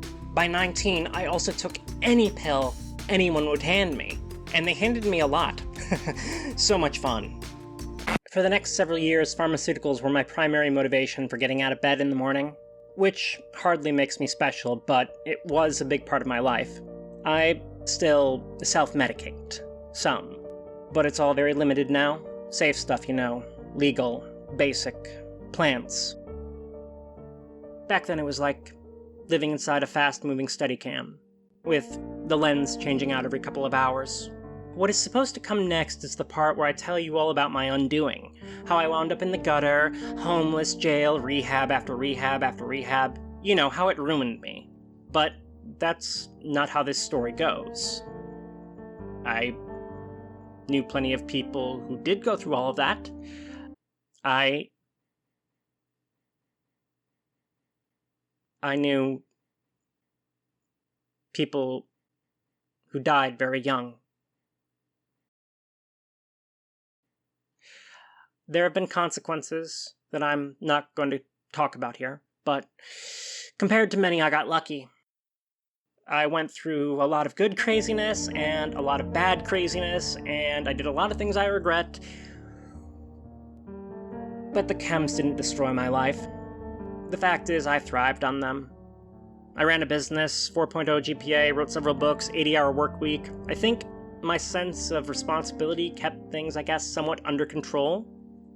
I had systems.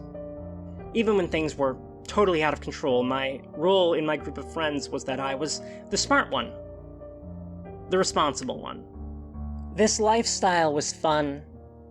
It made me cold, highly, highly productive, and numb. But chems wear off. Pain slips through. I had this fantasy for a while where I wanted to be a robot that was indistinguishable from myself, that did all the things that I needed or wanted to do, hung out with my friends and family, went to work, went to school, made art, did all of it. Probably did it better than me. But it had no actual self-awareness. An impeccable imitation of life without actually being conscious. A wind-up thing. In spite of every buzz I held onto for dear life, under it all, I felt so very blue, so very melancholy. I kind of felt like, if that's how I was going to feel anyway, why not just be hollow, right? Actually hollow. I think that's what I was doing my best to shoot for in those days. I couldn't figure out why I felt so wrong, why I felt so empty, but crushed under an appalling pressure. My mind lashed at itself, so unhappy, but it didn't make sense. How could I be unhappy? I was having so much fun. Some part of me knew I was intentionally trying to shut something out, but at the same time, I was like, this is, well, it's not normal. I was never normal, but some part of me kept saying this was altogether expectable behavior for a young man such as myself. But after I tried on a very splendid femme-cut sweater, my egg cracked. The greater understanding of myself and early attempts to explore and be myself that followed my egg cracking improved things enough that I no longer had a near continuous vacillating passive to active death wish, and instead I knew who I was. And that what I needed was to exist as myself, even if I wasn't to the point where I was able to bring myself to fight for it yet. That being said, while things went easier for me in many ways than it did for Isabel, it certainly went faster, I stalled out in the middle of stage 2 and I would continue to exhibit a number of unhealthy behaviors, even discovering a couple of new ones. Discover Pizzeria Stuffed Crust Pizza. Hi, got your pizza? So yeah, as I said, the message I showed you wasn't the Scream, it was a Scream. I wrote it and put it in my file, pulled myself together, took my medication, put on a jubilant disposition, and went on with my life. Just a mild panic attack, not part of a grander line of behavior, which at the time is how I saw it, until it happened again, a year later. That was when the red pill went down. I would say it was spontaneous, but it wasn't. Nor was it planned. I just couldn't go back anymore. I was next to one of my dear friends, visiting them during the winter holiday. My last real holdout for being me. I was out in public in a safer place, brazen as myself, wearing this wonderful skirt with psychedelic jellyfish on it. We were celebrating. It was such a good day, but then I broke down, bawling, because my time there was ending and I couldn't go back to what I'd been doing. I was hurt and I was scared because all of a sudden I knew. Evelyn's prophecy was true. If I waited another day to start moving, I was going to die. And I'd prefer that to going back to being him. I'd give anything to be myself. My friend was there, and she understood. She told me it was okay. She hugged me and helped me, and though things got f***ed up, I will always love her for that. That moment got me moving. It took some steps, some figuring out, it took surrendering my kingdom of dirt, but it got me moving. Every trans person should be at least that lucky to have someone there who understands when this happens. I'm making it sound simpler than it was, easier than it was. It cost me. It will continue to cost me. I'm leaving out details, but while I wish the whole thing could have been pristine and easy, and I wish tomorrow I'd have no more pain or struggle, it's been worth it. This is worth it. This is feeling better. After that point, after the scream, whatever your fight, whatever your struggle, whatever they do to you, you know who you are. You know what you deserve. You know that you deserve to live as yourself, and if there's nothing else, there is at least an eternal relief in that fact. Some days that may feel like a cold comfort because it's all you have, because the world keeps hurting you, keeps threatening you, keeps denying and gaslighting you, but I think certain people like to talk about the number of trans people who transition and then detransition. They do not mention how incredibly low the regret rate is. They have to inflate the numbers, which isn't to say no one does. Some people do. But most people who detransition do it because of stigma and abuse, and many decide to transition again later. These people do not mention how, in spite of hardship, most of us are unwilling to go back. And I think things are that way because, in the end, no matter what they do, life on the blue pill is worse for us. And the only fix is to change. To take the red pill. In the end, most of us find it's better to breathe. To live our lives fighting to live as ourselves, than to slowly perish from being buried alive. There's more to Cheetor than meets the eye. Under the skin lurks a robot within. I couldn't go to a psychiatrist. You're the only doctor I trust, Leslie. It's like I'm living someone else's life. Whoa! No! Would you mind getting your shell off of my face? As far as I know, my language does not have a word for that which is both horrifying and hopeful. And that's kind of the bitch of this, right? I need that word right now because that word would perfectly express the connection trans people have to the Gnostic narrative. That which fires up on our radar and draws us in. Certainly for trans people, there is a kind of wish fulfillment involved. The idea that this isn't your real body. Your real body is elsewhere. You're sleeping, and if you could only wake up, then you'd be you. This fantasy about the body is the basic answer to the question of the why of the narrative appeal, and it's a fair assumption. But I also think there's something deeper, a more fundamental emotional attraction and implication that occurs as a consequence of most false reality stories, at least the ones where a person has been tricked into thinking that the simulation is substantive. It's an idea that resonates with trans people in ways far more subtle and profound than the "my body is elsewhere" fantasy. Reflecting a reality in our lives, we first suspect and then must come to know. What's curious is how few of the neo-Gnostic films give this implication all that much breathing room for exploration. It's not that it isn't there. Many just seem disinterested in engaging with it too much, which is... it's almost understandable. It's a tough one to write about. This issue is one of identity. The idea that when you're trapped inside the illusion, you are not yourself. The bars of the cage that someone else defined and put you in makes you into something, someone, other than yourself. Or rather, that's the goal. There's that thing Trinity says in The Matrix. The Matrix cannot tell you who you are. I get what this line means in context. It works. But the great irony is, a major part of what a control system like the Matrix does all day, every day, is it constantly tells you who you are. Mr. Anderson. Mr. Anderson. Mr. Anderson. Mr. Anderson!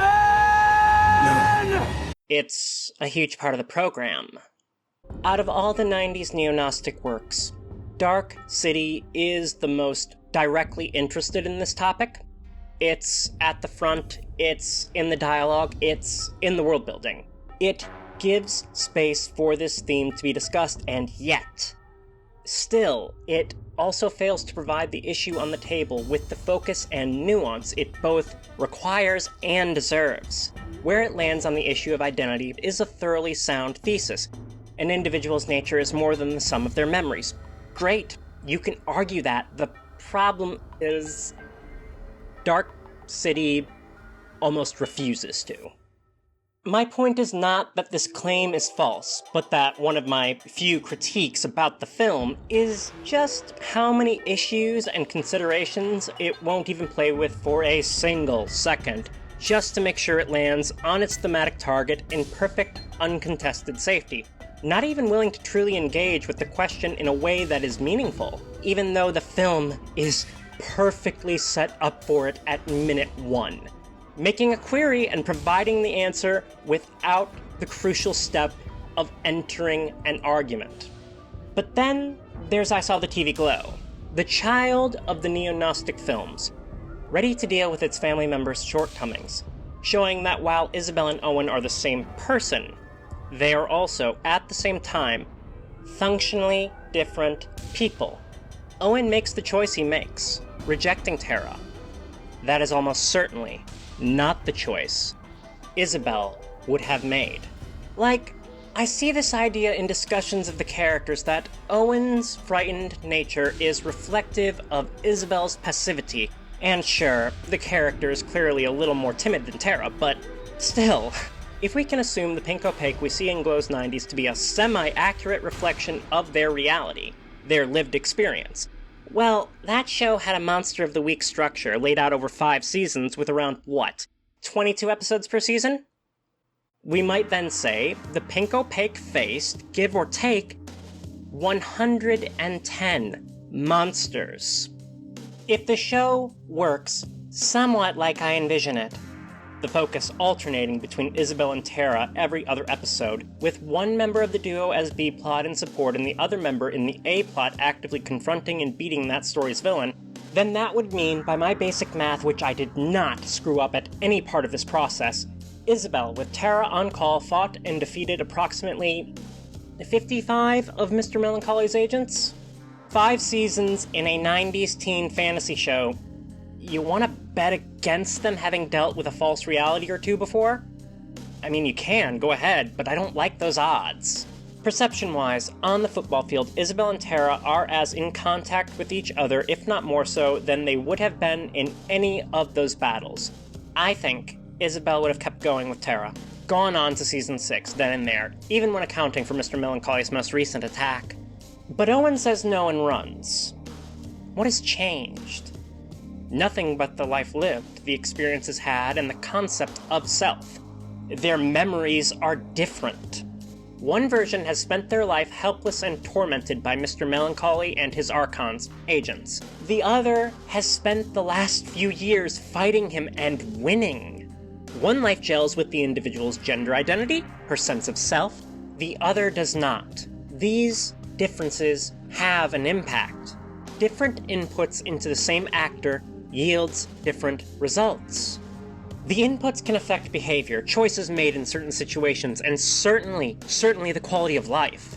Life inside a control system like the Matrix would mean that the individual is assigned a role by that system with certain stimuli and boundaries pushing and pulling at them in various ways. The attempt being to compel them into cooperating with the system's ends, whatever those ends may be. Make power, study the soul, or just live in anguish and die. The implication is that living this way would affect behavior and thought. To some degree, it would affect who that person is inside of the system, especially because they will go unaware of the actual nature of the world and themselves. Such all-encompassing coercion means they are forced to live a life that is not their own. The person is the same, the input is different, yielding a modified individual. Possibly extensively modified.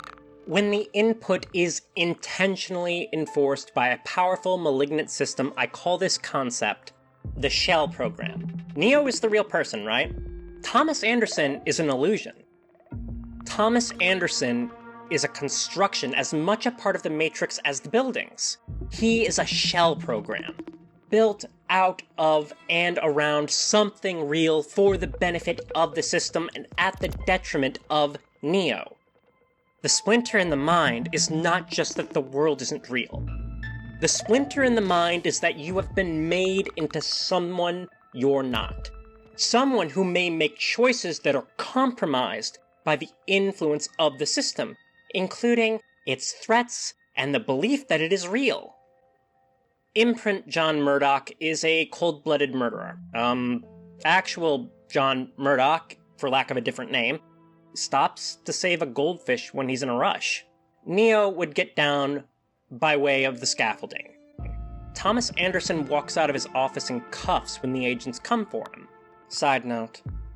If it sounds like this might have implications beyond a queer reading, implications for cishet people, you're absolutely right, but that's gonna be a different video I might get to later. This idea of the shell program is horrifying, and it's an idea that is baked into Gnosticism.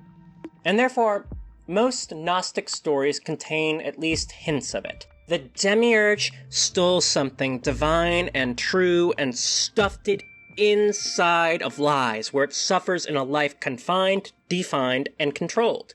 Not knowing itself, made into something that was not supposed to be, living a life they are not supposed to live.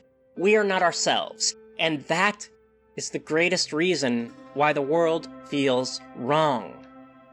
I think it's that sense of something so precious being stolen, being buried, being kept from us as we are made into something else against our will, against our nature, affecting how we spend our time in the world. That is the emotional reality that gives trans people a fascination with the Gnostic tale, because this realization that something has been done to us is on some level required for us to survive. We have to gain that knowledge of ourselves and the system in which we live. We spend our egg years suffering, suffocating, inside the shell as we passively or actively do the work of the system, sometimes trying our best to fill the role we've been appointed to, often feeling like failures, but it doesn't matter what we do. The message is always blaring at us. Nothing is wrong. Nothing is wrong. This is who you are. Nothing is wrong. Don't you dare. Bad things will happen if you try to come out of that shell. Of course, there is no shell. Just be normal. You'll hurt others. Don't you dare. We'll hurt you, and it'll be your fault. Don't you know this is who you are? Don't you know this is the way you're supposed to be? Just cooperate. Just be normal. Don't forget to remind others to remain in their shells. Of course, there is no shell. Thank you for all your hard work, champ, buddy, guy, dude. We'd say we appreciate it, but we don't.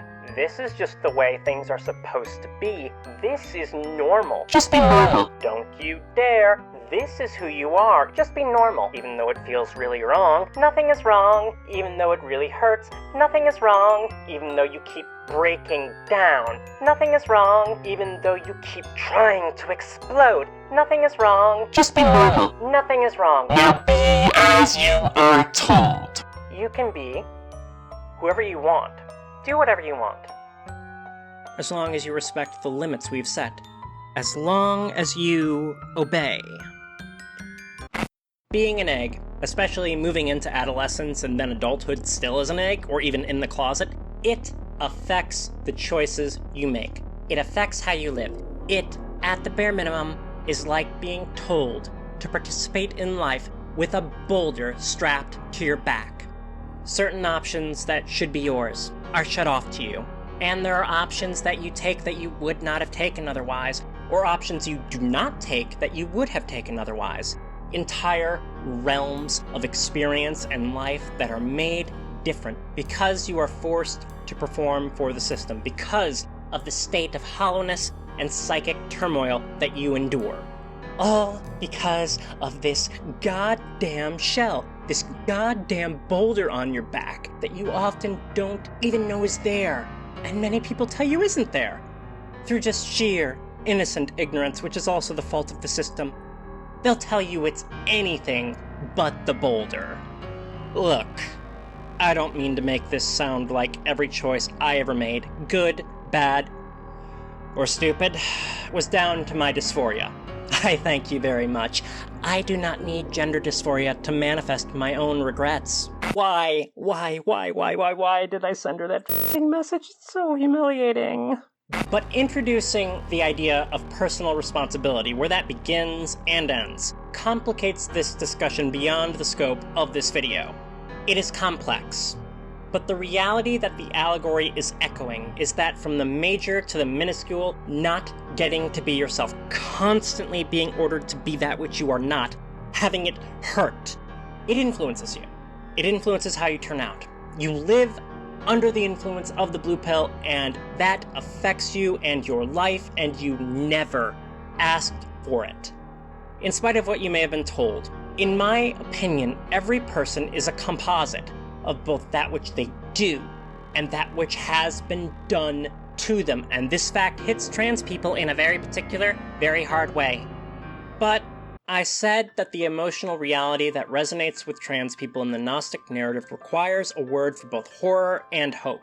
If the horror is that the system wraps us in this shell program, contorting our lives into a nightmare, keeping us from ourselves, where's the hope?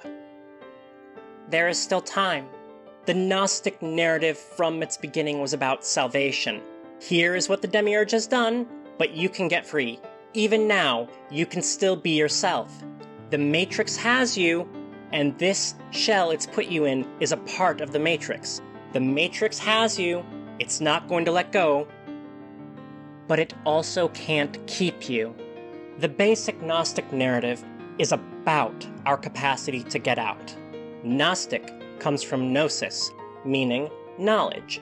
It highlights that the path to salvation is not through repentance, but learning. Embracing the truth. Usually, in the neo-Gnostic story, this pertains to knowledge of the world. You have to realize it's an illusion to get out. I Saw the TV Glow keeps with this tradition, but in its final minutes, it emphasizes something that often feels either absent or ignored in most of the other Gnostic films of our discussion. It's in the way that the self-acceptance, the gender gnosis, is represented. Owen opening himself up to find herself. It asserts that the escape from the illusion requires you to gain knowledge of yourself, to open yourself up and excavate the person the illusion has obscured, has tried to destroy. Tried and failed. Escaping from the Midnight Realm requires you, one way or another, to stop accepting that which you have been handed, this self, this life, and to discover this thing that is the most precious thing of all. There's the hope. I Saw the TV Glow insists on that hope, even in its ambiguity. By the end, it ultimately lands in the same spot as Dark City, though through a distinctly trans lens, and it takes a much more intellectually satisfying route to get there. It shows, yes, living under these conditions, being used and tormented this way, will affect you. It may make something out of you that you are not, and that will hurt. But that something is transitory, a mirage. The system can't get rid of your true self while you're still alive. They're still waiting. You may have to struggle, but the urge to get out is always there. And on a long enough timeline, you will seek that liberation. The very existence of trans people, the fact that trans people can discover themselves, can find themselves, and fight to become themselves, is actually an argument for a more general form of the thesis that Dark City is built around. In spite of the torture and the gaslighting, the assigned and assumed behaviors and roles, we can resist. The Matrix tells you who you are, but you don't have to go along with it. Call it a soul if you want to be poetic, or if you believe in that kind of thing, but there is more to us than what we are told and how we are raised. More to people than the boundaries and stimuli that the system saddles us with. We can find the truth of ourselves and throw it off. We can live a more authentic life. On a long enough timeline, we realize what we need. On a long enough timeline, the gaslighting and the threats and the history of being assigned whatever at birth cannot hold us from knowing ourselves. We are capable of being more than what the system has deigned appropriate for us. In fact, not to be grandiose, but I kind of tend to think one of the major reasons so many control systems have such a problem with trans people is because by being ourselves, we are revolutionary by default. We are visible proof that there are ways to live and be beyond those established boundaries that often only serve to benefit a very few. And if too many people start to realize that truth and start looking at other options, alternative ways of being, well, what then? The system can take everything else, can build the shell program, can bury you in consequences and rumors of consequences. It can lie and hurt and threaten, but it cannot take the truth. That beneath it all, you are still you. They are inside waiting. They have been there all along, waiting for when you could finally look, for when you finally had to look. In this video, I have discussed the hunger in terms of pain, and it is pain. It is need. But it is also possibility. The possibility of completion and ecstatic joy. The real you is inside. They are waiting. They are sitting, watching this right now. And that knowledge is the key to the most important door of all. It's the key to the exit, and no matter how they might make you feel, they cannot take that from you. It belongs to you. And if you haven't gone through yet, if you haven't looked, aren't you at least a little curious about what might be on the other side? Let me tell you something about the good old days. They were pretty dull. Use the secret rainbow machine Rainbow away! to colorize everything from people to new colored gems on Keebler Rainbow Chips Deluxe cookies. So the credits roll on my first watch of Glow, and I proceed to cry for like 5 hours, thinking of Tara sitting in the sleepaway camp, waiting for Isabel to climb out of the ground. It took me a couple of watches of the movie to not see the ending in the most sepulchral terms possible and arrive at my current vision of things. But following that nice long lachrymose after party, I did something I haven't done in a long time. I sprang off to the internet to find other points of view which might provide the catharsis the film denied me, which is not a criticism. I just needed either to commune and commiserate with others or a pick-me-up. I found all of the above. But I also found something else that I like a lot more. Around the internet, there's a small sprout of meta-works that have grown from the idea of the Pink Opaque series. People working out the episode guide, reminiscence, reviews, critical essays, all about the fictional show. Even a filled-out outline of Season 6, which I really want to watch. The opening of this video was my little addition to this bit of internet collaboration. For me at least, the Pink Opaque metaworks are weirdly equivalent to the cute, funny lesbian fan art that the Signalis fan community has made for its uber depressing and tragic source material. It's like one of my favorite things right now. It's a comfort media. And I'm always so thrilled to see a new piece added to the collection. But this fascination has led me to think a lot about the show The Pink Opaque, casting this shadowy vision out of the architecture I recognize in the little bit that we see in the film. And the thing that has really occurred to me while working on this script is over here on the other side of the screen, to use Glow's metaphor. Being an out trans person in a very scary time. It is kind of like the Pink Opaque over here, as absurd as that sounds. There are big bads, Misters and Mrs. Names, and their legions of agents who hate you, who want to hurt you, who want to brainwash you, but everything also looks brighter. Everything is more colorful, everything is more alive. It's scary, and it hurts, and yes, it's hard, and it's dangerous. It can cost so much more than it should. This thing that should be ours by right, but it's also happier too. By nature, it's happier because you're actually capable of feeling happy.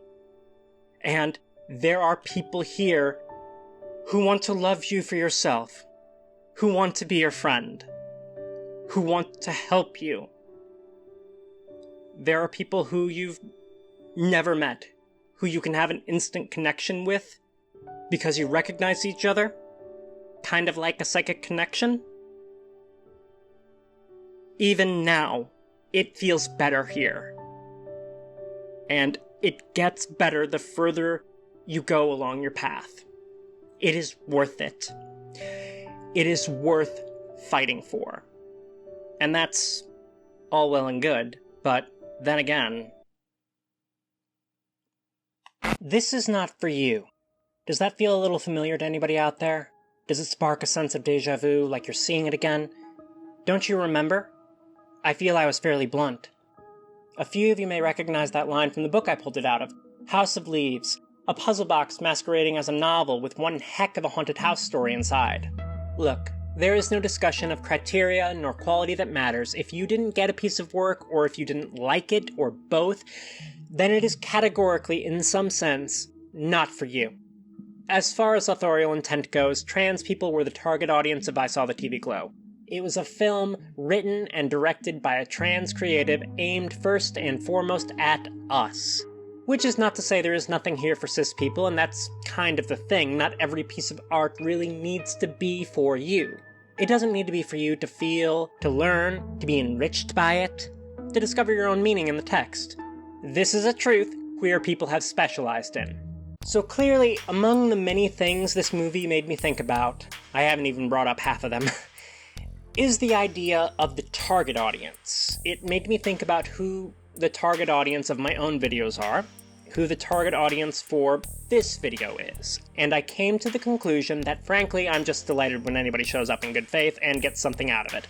I'm easy.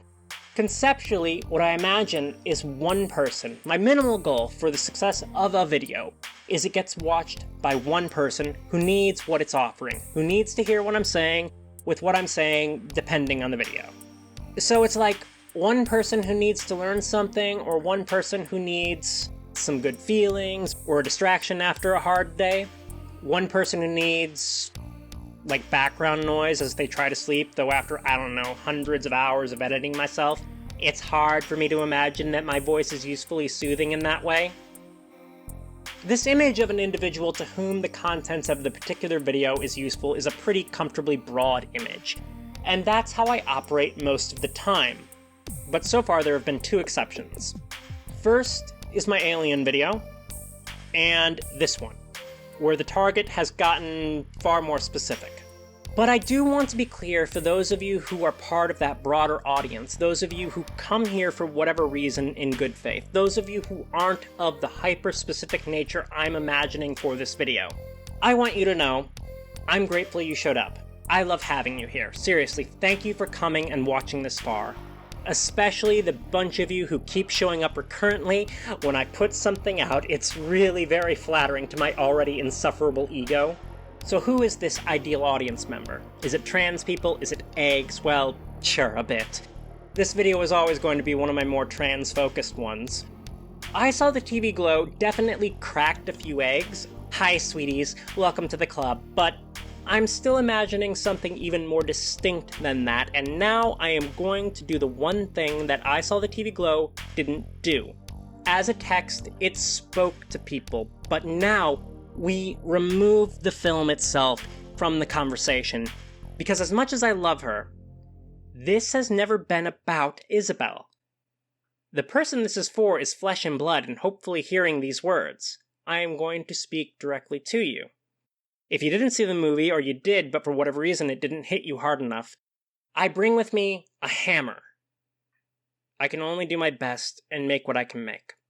To you who knows and has known, but stopped reaching for more, or maybe you know but you haven't reached at all yet. To you, the person who is stuck at some point like I once was, like so many of us end up being. It's a one-of-a-kind misery, isn't it? If you think about it, when you start to feel it. Maybe it's only sometimes, maybe it's all the time, but no matter what you tell yourself, it does hurt you, even when you don't think about it. It does. Take it from me, an anesthetic cannot heal an open wound. I don't mean to alarm you, and I'm not here to tell you when it will happen, just how it will be. I could not stop myself from filling this video with stories from my experiences. I wrote them to exercise them, but I left a few of them in hoping you'd find something to connect to, and so you'll know what's coming. Listen, I wish we lived in a different time, and this video, which is mostly meant to further drive home the very idea of the film it is talking about, did not feel so necessary. I wish the message could reach you in a time of peace and safety. Most of all, I wish I could smile at you and put my hands on your shoulders and comfort you as I tell you this, like someone once did for me. I wish I could use the kinder words that she used, give it to you softly, but I can't. You need to understand what it will be. I am looking for a set of magic words that will get you to move, that will get you to fight, and I don't know if these are it, but they are the best I can do. And that's what this is about. I need you to fight because it is a fight for your life, and I want you, my sibling, to live. So here it is. You shouldn't have to go through it, but you're going to. You are going to scream. It may be out loud, it may be silent, it may be in one of a billion ways, but you are going to scream and you'll probably cry, and when that's done, you will look and have new comprehension of how the world has affected your life. You will look back and see your scream was not an isolated incident, but a lifestyle, a response to what the world has taken from you, and then you will begin the work of going underground, on a long enough timeline. That scream is inevitable. As you begin taking the steps to know and be your true self, there will still be fear. There will be people who don't know you, who have never met you, who hate the fact of you, but I promise if you look, there will also be people who see you and love you for who you are. That hollowness and the pain that came with it will dissipate, and you'll have more chances for joy than you could have ever imagined.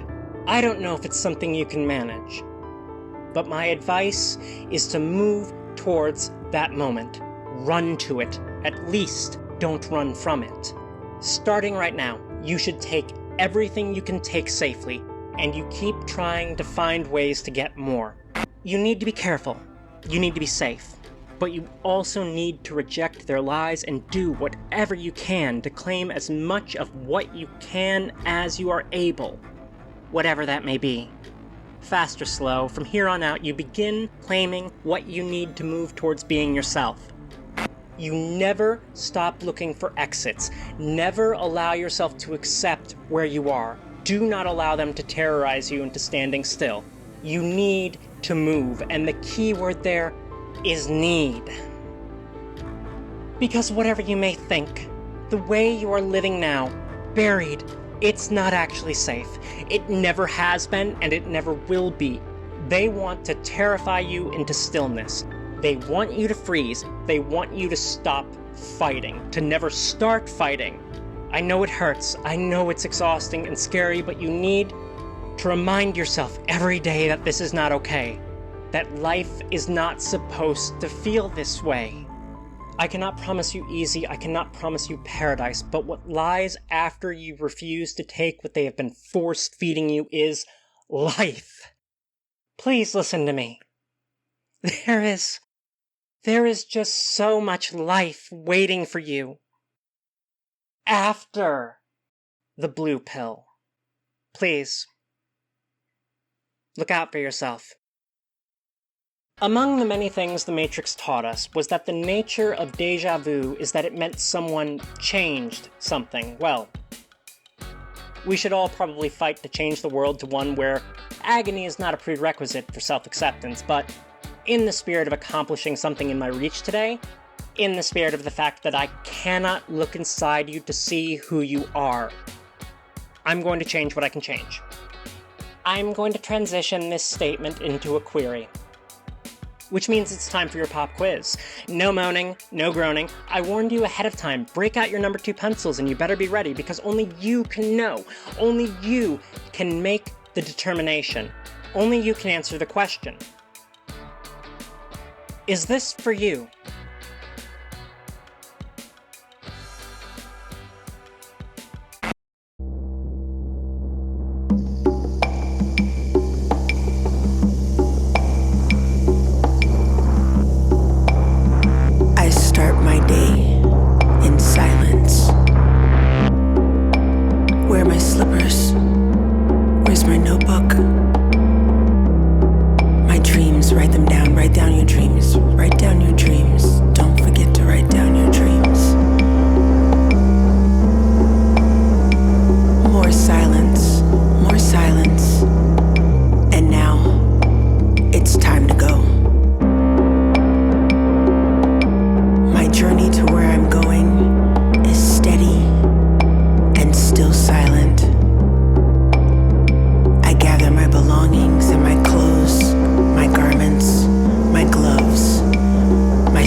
On, and still more silence.